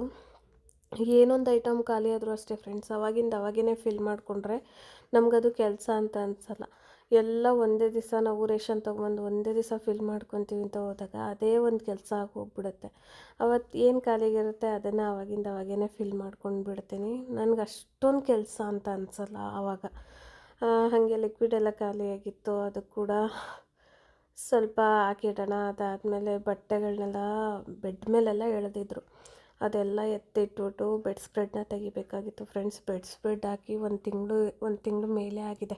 ಯಾಕಂದರೆ ನಾವು ಅಲ್ಲಿ ಮಲಗದೇ ಇರೋ ಕಾರಣ ಬೆಡ್ ಸ್ಪ್ರೆಡ್ ಮೇಲೆ ಏನು ಗಲೀಜಾಗಿರಲ್ಲ, ಕ್ಲೀನಾಗೇ ಇರುತ್ತೆ. ಒಂದು ಚೂರು ಕೂಡ ಗಲೀಜಾಗಲ್ಲ. ನಾವೇನಲ್ಲಿ ಮಲಗಲ್ವಲ್ಲ, ನಾವು ಹಾಲಲ್ಲಲ್ವ ಮಲಗೋದು, ಹಾಗಾಗಿ ನೀಟಾಗೇ ಇರುತ್ತೆ. ಹಂಗಾಗಿ ವೀಕ್ ಒಂದು ಸರ್ತಿ ಏನು ಚೇಂಜ್ ಮಾಡಲ್ಲ, 15 ಡೇಸ್ಗೆ ಒನ್ಸ್ ಚೇಂಜ್ ಮಾಡ್ತೀನಿ. ತುಂಬ ಗಲೀಜು ಅನಿಸಿದ್ರೆ ಮಂತ್ಗೊಂದು ಸರ್ತಿ 15 ಡೇಸು, ಇಲ್ಲಾಂದರೆ ಮಂತ್ಗೊಂದು ಟೈಮ್ ಕ್ಲೀನ್ ಮಾಡ್ಕೊತೀನಿ. ಬೆಡ್ಡು ವೈಟ್ ಕಲರ್ ಬೆಡ್ ಆಗಿರೋದ್ರಿಂದ ಗಲೀಜಾಗಿಬಿಡುತ್ತೆ ಅನ್ನೋದು ಒಂದೇ ಭಯ. ಬೆಡ್ ಸ್ಪ್ರೆಡ್ ತೆಗ್ದ ತಕ್ಷಣವೇ ಬೆಡ್ ಸ್ಪ್ರೆಡ್ ಹಾಕ್ಬಿಡ್ಬೇಕು. ನಾನು ಬೆಡ್ ತೊಗೊಂಡು ಈ ಮನೆಗೆ ಬಂದು ಹೊಸ್ತಲಲ್ಲ ತಗೊಂಡಿದ್ದು, ಮಂಚ ಬೆಡ್ಡು 2 ತೊಗೊಂಡಿದ್ದಷ್ಟೇ ಫ್ರೆಂಡ್ಸ್. 50 ಎಷ್ಟಾಯ್ತಪ್ಪ ಗೊತ್ತಿಲ್ಲ, ಮರ್ತುಬಿಟ್ಟಿದ್ದೀನಿ. ಅಷ್ಟೊಂದು ದುಡ್ಡು ಕೊಟ್ಟು ತೊಗೊಂಡೆ. ಬಟ್ ಅದ್ರ ಮೇಲೆ ಒಂದು ದಿವಸನೂ ಮಲಗಲ್ಲ. ಏನಂದರೆ ನನಗೆ ರೂಮಲ್ಲಿ ನಿದ್ದೆ ಬರ್ತಾಯಿಲ್ಲ ಫ್ರೆಂಡ್ಸ್, ಅದೇ ಪ್ರಾಬ್ಲಮ್ಮು. ಹಾಗಾಗಿ ಹಾಲಲ್ಲಿ ಮಲ್ಕೊಳ್ಳೋದ್ರಿಂದ ಸುಮ್ಮನೆ ಬೆಡ್ ತೊಗೊಂಡು ಡೆಡ್ ಇನ್ವೆಸ್ಟ್ಮೆಂಟ್ ಮಾಡ್ದಂಗೆ ಆಗೋಯಿತು. ಏನೂ ಮಾಡೋಕ್ಕಾಗಲ್ಲ, ಯಾರಿಗೂ ಗೊತ್ತಿರಲ್ಲ ಅಲ್ಲ. ಬೆಡ್ ಸ್ಪ್ರೆಡ್ ಎಲ್ಲ ಹಾಕಿ ನೀಟಾಗಿ ಕ್ಲೀನ್ ಮಾಡಿಕೊಂಡೆ ಬೇಗನೆ. ಅದೇನೋ ಒಂಥರ ಹೊಸ ಬೆಡ್ ಸ್ಪ್ರೆಡ್ ಹಾಕಿದ ತಕ್ಷಣ ನೋಡೋದೇ ಒಂಥರ ಚೆಂದ. ಅದಾದಮೇಲೆ ಸರಿ ದೇವ್ರ ಮನೆ ಕ್ಲೀನ್ ಮಾಡ್ಕೊಳ್ಳೋಣ ಅಂತ ಬಂದೆ. ಈ ದೇವ್ರ ಮನೆ ನೋಡ್ತಾ ಇದ್ರೇ ನನಗೆ ತಲೆ ಕೆಟ್ಟೋಗುತ್ತೆ ಫ್ರೆಂಡ್ಸ್. ನಿಜವಾಗ್ಲೂ ನಾನು ಮುಂಚೆ ಇದ್ದಿದ್ದ ಮನೆಯಲ್ಲಿ ದೇವ್ರ ಮನೆ ಕುತ್ಕೊಂಡು ಪೂಜೆ ಮಾಡ್ಬೋದಿತ್ತು, ಅಷ್ಟು ಚೆನ್ನಾಗಿತ್ತು. ಇಲ್ಲಿ ತುಂಬ ಚಿಕ್ಕ ದೇವ್ರ ಮನೆ, ಹೊಸ್ಲಿಂದ ಒಂಚೂರು ಅಂದರೆ ಹೊಸ್ಲು ಮೇಲೆ ಕೂತ್ಕೊಂಡೇ ತೆಗಿಬೇಕಾಗುತ್ತೆ ದೇವ್ರ ಸಾಮಾನು ತೆಗೆದ್ರೆ. ಹಂಗಾಗಿ ತುಂಬ ಚಿಕ್ಕದಾಗಿದೆ. ಏನೂ ಮಾಡೋಕ್ಕಾಗಲ್ಲ. ಅಪ್ಪು ಹತ್ರ ನಾನು ಏನೂ ಹೇಳೋಕ್ಕಾಗ್ತಿಲ್ಲ, ಯಾಕಂದರೆ ನೀನು ಮಾಡ್ಕೊಂಡಿದ್ದೀಯ, ನೀನು ಅನುಭವಿಸು ಅಂತಾರೆ. ಹಂಗಾಗಿ ಸರಿ ಬಿಡು ಅಂದ್ಬಿಟ್ಟು ಹೆಂಗಿರುತ್ತೋ ಹಂಗೆ ತೊಗೊಂಡು ತೆಳ್ಕೊಂಡು ಹೋಗ್ತಾ ಇರಬೇಕಲ್ವ, ಅಡ್ಜಸ್ಟ್ ಮಾಡ್ಕೊಂಡು ಹೋಗ್ತಾ ಇರಬೇಕು. ಆಮೇಲೆ ದೇವ್ರ ಸಾಮಾನೆಲ್ಲ ತೊಳೆಯೋಣ ಅಂದ್ಬಿಟ್ಟು ಅದನ್ನು ಕೂಡ ಇರ್ತದೆ. ಬಟ್ ದೇವ್ರ ಸಾಮಾನು ತೊಳೆಯೋದೇ ಲೇಟ್ ಆಗುತ್ತೆ. ಫಸ್ಟ್ ದೇವ್ರ ಮನೆಯೆಲ್ಲ ಕ್ಲೀನ್ ಮಾಡಿಕೊಂಡು ಅಡುಗೆ ಮಾಡಿಬಿಟ್ಟು ದೇವ್ರ ಸಾಮಾನು ತೊಳೆಯೋಣ ಅಂತ ಒಂದು ಕಡೆ ಪ್ಲ್ಯಾನ್ ಮಾಡಿಕೊಂಡೆ. ಮತ್ತು ಅದಾದಮೇಲೆ ಅಪ್ಪು ಡೈಲಿ ದೀಪ ಹಚ್ಚೋದು ಇವಾಗ ಇತ್ತೀಚೆಗೆ. ನಾನು ಎದ್ದೇಳೋದು ಜಾಸ್ತಿ ಆಗೋದ್ರಿಂದ ವಾರದಲ್ಲಿ 3 ದಿವಸ 4 ದಿವಸ ಅಪ್ಪನೇ ದೀಪ ಹಚ್ಚಿರ್ತಾರೆ. ಹಂಗಾಗಿ ಹೆಂಗಂದ್ರೆ ಹಂಗೆ ಎಳೆದ್ಬಿಟ್ಟಿರ್ತಾರೆ. ಎಷ್ಟು ಎಳೆದಿರ್ತಾರೆ ಅಂದರೆ ಕ್ಲೀನಾಗಿ ಇಟ್ಕೊಳ್ಳಲ್ಲ. ಗಂಡಸ್ರಂದ್ಮೇಲೆ ಹಂಗೆ ಅಲ್ವಾ, ನೀಟಾಗಿ ಇಟ್ಕೊಳ್ಳಲ್ಲ. ಚಿನ್ನ ಜೊತೆ ಮಾತಾಡ್ಕೊಳ್ತಾ ದೇವ್ರ ಸಾಮಾನು ಕೂಡ ತೆಗೆದೆ ಎಲ್ಲನೂ. ಅವಾಗಿಂದ ನೀಟಾಗಿ ನಾವು ಹಚ್ಚಿರೋ ಧೂಪ ದೀಪ ಮತ್ತು ಹೂವು, ಹಳೆ ಹೂವು ಎಲ್ಲ ಎತ್ತುತ್ತಾ ಇದ್ದರೆ ದೇವ್ರ ಮನೆ ನೀಟಾಗಿರುತ್ತೆ. ಬಟ್ ಅಪ್ಪು ಈಗ ಒಂದು 15 ದಿವಸದಿಂದ ಅಪ್ಪನೇ ಮಾಡಿರೋದು. ಮತ್ತು ಅದಲ್ದಿರೆ ನನಗೆ ದೇವ್ರ ಮನೇಲಿ ಪೂಜೆ ಮಾಡಲಿಕ್ಕೆ ಮನಸ್ಸು ಬರ್ತಾಯಿಲ್ಲ. ರೀಸನ್ ಏನಂದರೆ ಮುಂಚೆ ಇದ್ದವರು ತುಂಬ ಕರೆ ಹಿಡಿಸಿದ್ದಾರೆ ಫ್ರೆಂಡ್ಸ್. ನಿಜವಾಗ್ಲೂ ಅಮ್ಮ ದೇವ್ರ ಮನೆ ಉಜ್ಜೇ ಇಲ್ಲ ಅಂತ ಕಾಣುತ್ತೆ ನನ್ನ ಪ್ರಕಾರ. ಅಂದರೆ ಟೈಲ್ಸ್ ಏನಿದೆ ಅದನ್ನೆಲ್ಲ ನೀಟಾಗಿ ಉಜ್ಕೊಂಡು ಕ್ಲೀನ್ ಮಾಡ್ಕೊಂಡಿಲ್ಲ. ಹಂಗಾಗಿ ನಾನು ಬಂದಾಗ ಪ್ರೆಗ್ನೆನ್ಸಿ ಜರ್ನಿ ಸ್ಟಾರ್ಟ್ ಆಗಿತ್ತು. ಅಪ್ಪು ಏನಂದರು, ನಿಧಾನಕ್ಕೆ ಒಂದು 4 ತಿಂಗಳು 5 ತಿಂಗಳು ಆದಮೇಲೆ ಕ್ಲೀನ್ ಮಾಡ್ಕೊಳ್ಳಿವಂತೆ ಅಮ್ಮು, ತುಂಬ ರಿಸ್ಕ್ ಮಾಡ್ಕೊಂಡು ಕ್ಲೀನ್ ಮಾಡ್ಕೋಬೇಡ, ಯಾಕಂದರೆ ನಿನಗೂ ತೊಂದರೆ ನಾಳೆ ದಿವಸ ಅಂತ ಹೇಳಿದ್ರಿಂದ ನಾನು ಏನು ಅಷ್ಟು ತಲೆ ಕೆಡಿಸ್ಕೊಳ್ಲಿಲ್ಲ. ಸುಮ್ಮನೆ ಮೇಲ್ಮೇಲೆ ಒರೆಸ್ಕೊಂಡು ಹಾಲು ಕುಸ್ಕೊಂಡು ಬಂದೆ. ಅದಾದಮೇಲೆ ನನಗೆ ನನ್ನ ಪ್ರಕಾರ ಫ್ರೆಂಡ್ಸ್, ನಾನೇನು ದೊಡ್ಡ ಕ್ಲೀನಾಗಿರ್ತೀನಿ ನೀಟಾಗಿರ್ತೀನಿ ಅಂತ ನಾನು ಹೇಳಲ್ಲ. ನನ್ನಷ್ಟಕ್ಕಾದರೂ ಆಯಿತು, ನಾನು ನೀಟೇನೆ. ದಿನದಲ್ಲಿ ಮನೆ ಕೆಲಸ ಅಷ್ಟು ಮಾಡ್ತೀನೋ ಇಲ್ವೋ ಗೊತ್ತಿಲ್ಲ, ಮಾಡಿರೋ 10 ಕೆಲಸ ಆಗಲಿ ಅಷ್ಟು ಕ್ಲೀನಾಗಿರಬೇಕು, ಪರ್ಫೆಕ್ಟಾಗಿರಬೇಕು. ಸೊ ಅದು ನನ್ನ ಪಾಲಿಸಿ. ಅಡುಗೆ ವಿಚಾರದಲ್ಲೂ ಹಾಗೆ ಬರ್ತೀನಿ. ನಾನು ತಿನ್ನೋದು ಇಷ್ಟೇ ಅಂದರೆ ಒಂದಷ್ಟು ಅಡುಗೆ ಮಾಡ್ತೀನಿ ಅಂತ ಹೇಳಲ್ಲ. ಮಾಡಿರೋ 2 ಅಡುಗೆ ಆದ್ರೂ ಅದು ಕ್ಲೀನಾಗಿರ್ಬೇಕು. ನೋಡಿ ಫ್ರೆಂಡ್ಸ್ ಹೆಂಗೆ ಬರ್ತಾಯಿದೆ, ಉಜ್ತಾ ಇದ್ದರೆ ಅಂಟು ಥರ ಆಸಿಡ್ಗೆ ಹೋಗಿದೆ. ಇಷ್ಟು ದಿವಸ ನಾನು ಸೋಪ್ ಆಯಿಲು ಅದು ಇದು ಹಾಕಿ ತೊಳಿತಿದ್ದೆ, ಹೋಗಿರಲಿಲ್ಲ. ಇವತ್ತು ಆಸಿಡ್ ಹಾಕಿ ಒಂದು 1/2 hour ಬಿಟ್ಟಿದ್ನಲ್ವ, ಹಂಗಾಗಿ ಹೋಗಿದೆ. ದೇವ್ರ ಮನೆ ಇದೆಲ್ಲ ಟೈಲ್ಸ್ ಎಲ್ಲ ನೀಟಾಗಿ ಉಜ್ಕೊಂಡು ತೊಳೆಯೋಣ ಅಂದ್ಬಿಟ್ಟು ಫ್ರೆಂಡ್ಸ್, ನಾನು ಹೇಳ್ತೀನಲ್ಲ, ವಿಮ್ ಲಿಕ್ವಿಡಲ್ಲಿ ಟೈಲ್ಸ್ ಉಜ್ಜಿ ತೊಳಿರಿ, ಎಷ್ಟು ಕ್ಲೀನ್ ಆಗುತ್ತೆ ಅಂದರೆ ಪರ್ಫೆಕ್ಟಾಗಿ ಕ್ಲೀನ್ ಆಗುತ್ತೆ, ನೀಟಾಗಿ ಕ್ಲೀನ್ ಆಗುತ್ತೆ. ನಾನು ಯಾವತ್ತೂ ಟ್ರೈ ಮಾಡಿರಲಿಲ್ಲ. ಈ ಮನೆಗೆ ಬಂದಮೇಲೆ ಅಡುಗೆ ಮನೆ ಅಂತೂ ಫುಲ್ಲು ಗಲೀಜಿತ್ತು ಬಿಡಿ. ನಾನು ಸುಮಾರು ವೀಡಿಯೋದಲ್ಲಿ ಸುಮಾರು ವ್ಲಾಗಲ್ಲಿ ಹೇಳಿದ್ದೀನಿ ಮನೆ ಕ್ಲೀನಾಗಿ ಇಟ್ಕೊಂಡಿಲ್ಲ ಅಂದ್ಬಿಟ್ಟು. ಅಡುಗೆ ಮನೆ ಟೈಲ್ಸ್ ಉಜ್ಜಲಿಕ್ಕೆ ವಿಮ್ ಲಿಕ್ವಿಡ್ ಯೂಸ್ ಮಾಡಿಕೊಂಡು ಬ್ರಷಲ್ಲಿ ಉಜ್ಜಿದ್ದೆ. ಫುಲ್ಲು ನೀಟಾಗಿ ಕ್ಲೀನಾಗಿತ್ತು.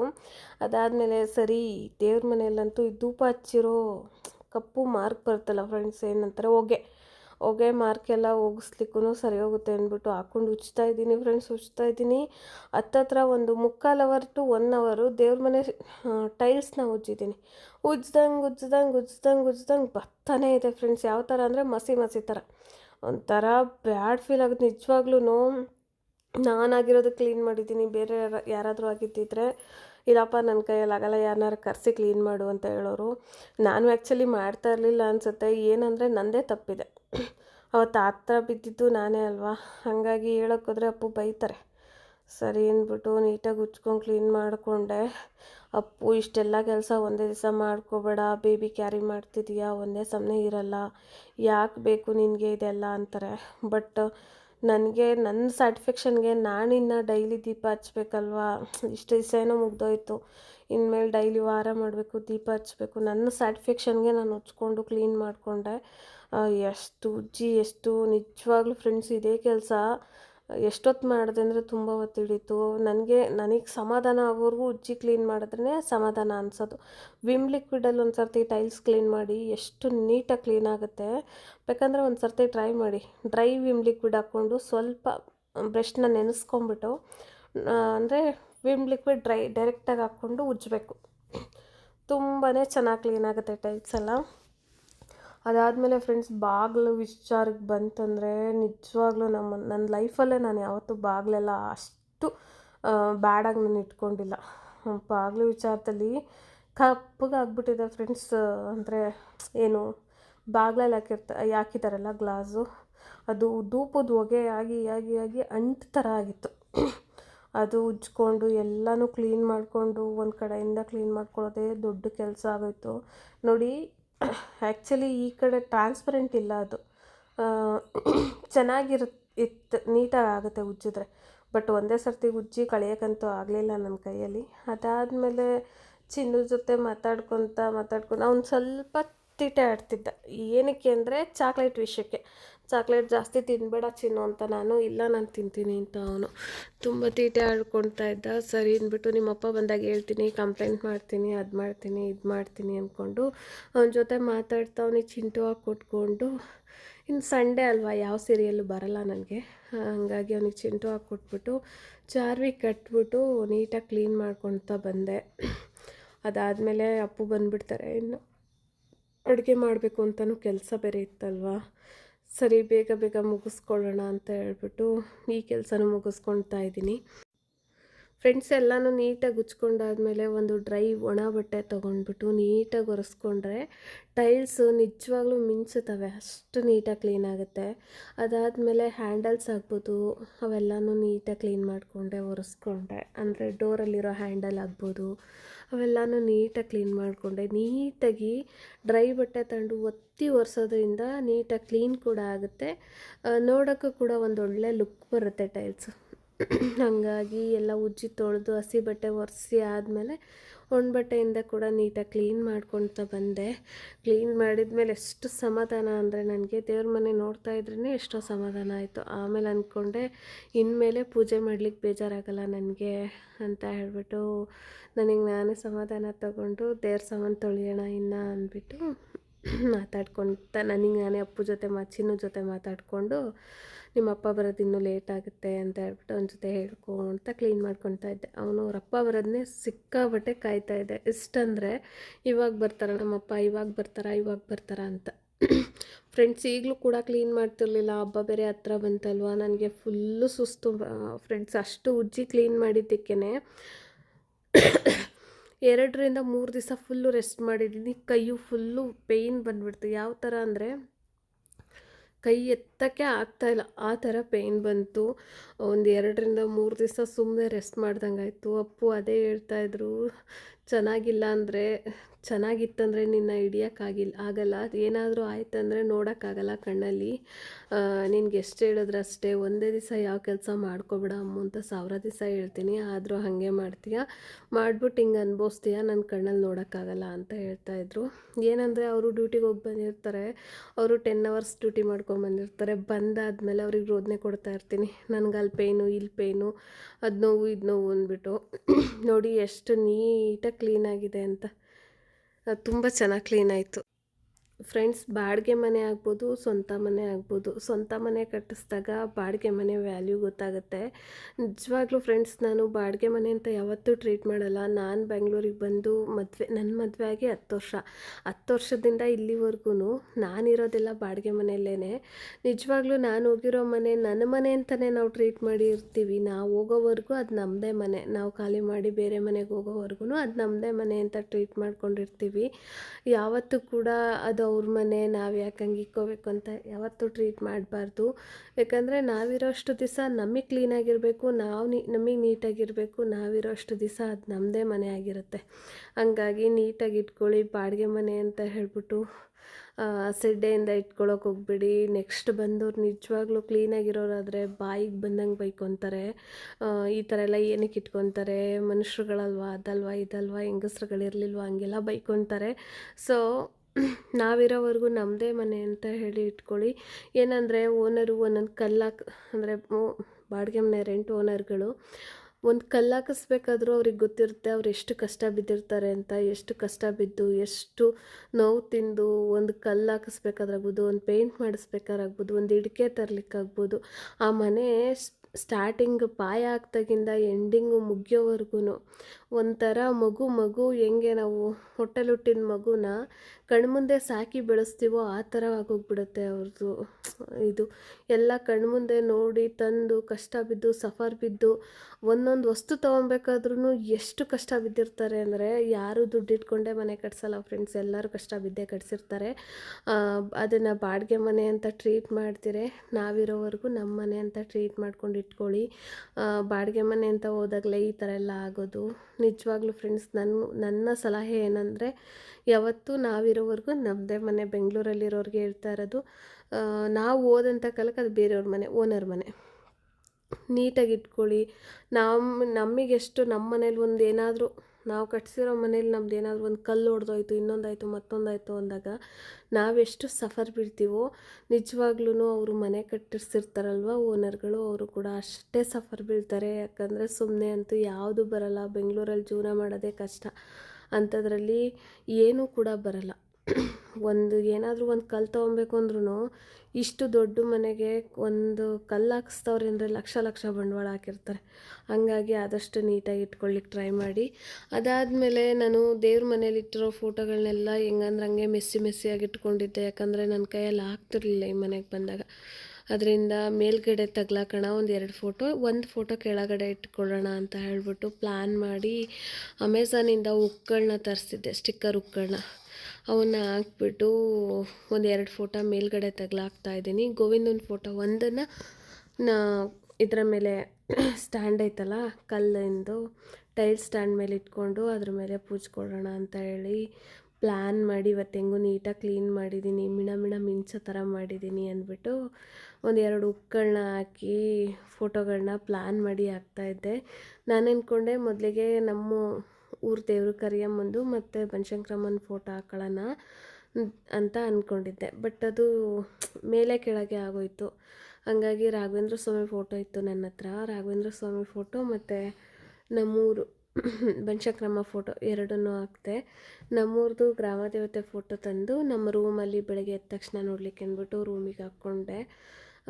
ಒಂದು ರೇಂಜಿಗೆ ರೆಡಿ ಮಾಡಿಕೊಂಡೆ ಫ್ರೆಂಡ್ಸ್. ನನಗೆ ಹೆಂಗೆ ಬೇಕೋ ಹಂಗೆ ಈ ಥರ ದೇವ್ರ ಮನೆ ಕೆಲಸ ಆಗ್ಬೋದು, ಮನೆ ಕೆಲಸಗಳಾಗ್ಬೋದು, ಈ ಥರ ಇಟ್ಕೊಂಡು ಕೂತ್ರೆ ಎಷ್ಟು ಬೇಗ ಟೈಮ್ ಹೋಗುತ್ತೆ ಅನ್ನೋದು ಕೂಡ ಗೊತ್ತಾಗಲ್ಲ. ಎಲ್ಲನೂ ಪ್ಲ್ಯಾನ್ ಮಾಡಿ ನೀಟಾಗಿ ಇಟ್ಕೊಳ್ತಾ ಇದ್ದೀನಿ, ನನಗೆ ಹೆಂಗೆ ಬೇಕೋ ಆ ಥರ. ಅದಾದಮೇಲೆ ನನಗೆ ಡೋರಲ್ಲಿ ಏನಾಗ್ಬಿಟ್ಟಿದೆ ಅಂದರೆ, ದೇವ್ರ ಮನೆ ಬಾಗಿಲಿಗೆ ರಂಗೋಲಿ ಬಿಡಿಸ್ಬಿಟ್ಟಿದ್ದಾರೆ ಮುಂಚೆ ಇದ್ದವರು.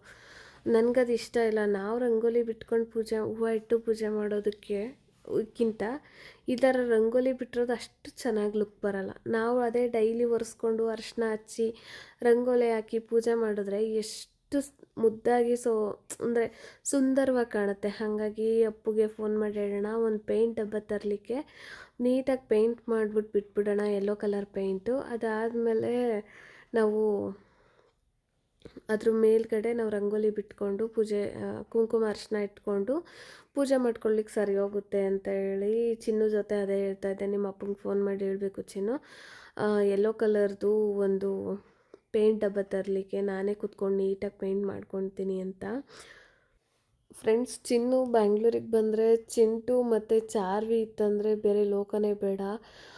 ಇವತ್ತೇನೋ ಸಾರಥಿ ಮೂವಿ ಹಾಕ್ಕೊಡು ಮಮ್ಮಿ, ಮೂವಿ ನೋಡ್ತೀನಿ ಅಂತ ಹೇಳಿ ಮೂವಿ ಹಾಕಿಸ್ಕೊಂಡು ನೋಡ್ತಾ ಇದ್ದಾನೆ. ಆಯ್ತಪ್ಪ ನೀನು ಸೈಲೆಂಟಾಗಿ ಕೂತ್ಕೊಂಡು ನಾನು ಏನು ಬೇಕಾದರೂ ಮಾಡಿಕೊಡ್ತೀನಿ ಅಂದ್ಬಿಟ್ಟು ಮೂವಿ ಹಾಕ್ಬಿಟ್ಟು ನನ್ನ ಮನೆ ಕಸ ಗುಡಿಸ್ಕೊಳ್ಳೋಣ, ಆಮೇಲೆ ದೇವ್ರ ಸಾಮಾನು ತೊಳೆಯೋಣ ಅಂದ್ಕೊಂಡು ಸೈಡಿಗೆಲ್ಲ ಎತ್ತಿಟ್ಬಿಟ್ಟು ಕಸ ಗುಡಿಸ್ಬಿಟ್ರೆ ಅಡುಗೆ ಕೂಡ ನಾನು ಹಂಗಂಗೆ ಪಾತ್ರೆ ತೊಳ್ಕೊಂಡೆ ಅಡುಗೆ ಮಾಡ್ಕೊಂಬಿಡ್ಬೋದು ಅಂತ ಹೇಳಿ, ಏನಿಲ್ಲ ಅಲ್ವಾ ಅಡುಗೆ ಇವತ್ತು ರೈಸ್ ಅಷ್ಟೇ ಮಾಡೋದಿದ್ದಿತ್ತು, ಹಂಗಾಗಿ ಮಾಡ್ಕೋಬೋದು ಅಂದ್ಬಿಟ್ಟು ಒಂದು ಕಡೆಯಿಂದ ನೀಟಾಗಿ ಕಸ ಗುಡಿಸ್ಕೊಂಡು ಬರ್ತಾಯಿದ್ದೀನಿ. ನಾನು ಏನು ಕೆಲಸ ಮಾಡೋಕ್ಕೂ ಬಿಡಲ್ಲ, ಅಷ್ಟೊತ್ತಿಗಾಗಲೇ ಇನ್ನೇನೋ ಮಾಡಿಬಿಟ್ಟಿರ್ತಾಳೆ, ಇಲ್ಲ ನಮ್ಮ ಚಾರ್ವಿ ಮಾಡಿರ್ತಾಳೆ, ಇಲ್ಲ ನಮ್ಮ ಚಿನ್ನು ಮಾಡಿರ್ತಾರೆ. ಹಂಗಾಗಿ ಆ ಕೆಲಸ ಕೂಡ ಮುಗಿಸ್ಕೊತಾ ಇದ್ದೀನಿ. ಸ್ವಲ್ಪ ಸೋಪ್ ಆಯಿಲ್ ಮಿಕ್ಕಿತ್ತು, ಅಂದರೆ ಲಿಕ್ವಿಡ್ಡು, ವಾಷಿಂಗ್ ಮಿಷಿನ್ ಲಿಕ್ವಿಡ್ದು ನೀರು ಹಾಕ್ಬಿಟ್ಟು ಗಲ್ಗಿಸ್ದಾಗ ಉಳಿಯುತ್ತಲ್ಲ ಅದು ಲಿಕ್ವಿಡ್ಡು, ಹಾಗೆ ಸ್ವಲ್ಪ ಈ ಹ್ಯಾಂಡ್ ಸಿಂಕ್ನ ತೊಳೆಯೋಣ ಅಂದ್ಬಿಟ್ಟು ಅದು ಕೂಡ ತೊಳ್ಕೊತಾ ಇದ್ದೀನಿ. ಫ್ರೆಂಡ್ಸ್, ಮನೇಲಿದ್ದವ್ರಿಗೆ ಏನು ಕೆಲಸ ಇರುತ್ತೆ ಅಂತ ಹೇಳಿ ಯಾವಾಗಲೂ ಚುಚ್ತಾ ಇರ್ತಾರೆ ಕೆಲವರು. ನಿಜವಾಗ್ಲೂ ಮನೇಲಿರೋರು 10 ನಿಮಿಷ ಕೂಡ ಕುತ್ಕೊಳ್ಳೋಕ್ಕಾಗಲ್ಲ, ಯಾವಾಗಲೂ ಮಾಡ್ತಾನೆ, ಎಷ್ಟು ಮಾಡಿದ್ರೂ ಕೂಡ ಕೆಲಸನೇ ಮುಗಿಯಲ್ಲ, ಅಷ್ಟು ಕೆಲಸ ಇರುತ್ತೆ. ಸರಿ ಅಂದ್ಬಿಟ್ಟು ವಾಶ್ರೂಮ್ನಲ್ಲಿ ಚಿನ್ನು ನಮ್ಮನೆ ವಾಶ್ರೂಮ್ನಲ್ಲಿ ಫ್ರೆಂಡ್ಸ್ ನಿಜವಾಗ್ಲೂ ನನಗೆ ಇಷ್ಟು ಬೇಜಾರು ಮಾಡಿರೋದು ಇಲ್ಲೇ ಅನಿಸುತ್ತೆ. ನಮ್ಮನೆ ವಾಶ್ರೂಮ್ನಲ್ಲಿ ನೀರು ಹೋಗಲ್ಲ, ಅಂದರೆ ಅವರು ವಾಟ ಕೊಟ್ಟಿಲ್ಲ ವಾಶ್ರೂಮ್ನಲ್ಲಿ, ಹಂಗಾಗಿ ಸರಿ ಅಂದ್ಬಿಟ್ಟು ಅವ್ನು ಚಿನ್ನು ನೀರು ಚೆಲ್ಬಿಟ್ಟಿದ್ದ, ನೀರು ಕೂಡ ಎಲ್ಲ ಎಳೆದು ಸಿಂಕು ಕೂಡ ಕ್ಲೀನ್ ಮಾಡಿಕೊಂಡೆ. ಎಷ್ಟು ಕೆಲಸ ಮಾಡಿದ್ರೂ ಕೆಲಸ ಫಿನಿಶೇ ಆಗಲ್ಲ. ಈ ಥರ ಒಟ್ಟೊಟ್ಟಿಗೆ ಕೆಲಸ ಮಾಡ್ತೀನಿ, ಆಮೇಲೆ ಸಫರ್ ಬೀಳ್ತೀನಿ, ಕೈ ನೋವು, ಕಾಲು ನೋವು, ಅಲ್ಲಿ ನೋವು, ಇಲ್ಲಿ ನೋವು ಅಂದ್ಬಿಟ್ಟು ಅಪ್ಪು ಅದೇ ಹೇಳ್ತಾ ಇರ್ತಾರೆ. ಅದಾದಮೇಲೆ ಫ್ರೆಂಡ್ಸು ಫುಲ್ಲು ಸುಸ್ತಾಗ್ಬಿಟ್ಟಿತ್ತು. ಸರಿ ಒಂದು ಗ್ಲಾಸ್ ಗ್ರೀನ್ ಟೀ ಮಾಡ್ಕೊಂಡು ಕುಡಿಯೋಣ, ಟಯರ್ಡ್ ಅನ್ನಿಸ್ತಾ ಇದೆ ಅಂದ್ಬಿಟ್ಟು ಚಿನ್ನ ಜೊತೆ ಟಿ ವಿ ನೋಡ್ಕೊತಾ, ನಾನು ಕೂಡ ಚಿಂಟು ನೋಡ್ಕೊತಾ ಒಂದು ಗ್ಲಾಸ್ ಗ್ರೀನ್ ಟೀ ಮಾಡಿಕೊಂಡು ಕುಡ್ಕೊಂಡು ಆಮೇಲೆ ಬೇರೆ ಕೆಲಸ ಮಾಡೋಣ ಅಂತ ಹೇಳಿ ಫ್ರೆಂಡ್ಸ್, ಸಂಜೆ ಅಷ್ಟೇ ದೋಸೆಗೆ ರುಬ್ಬಿಟ್ಟಿದ್ದೆ.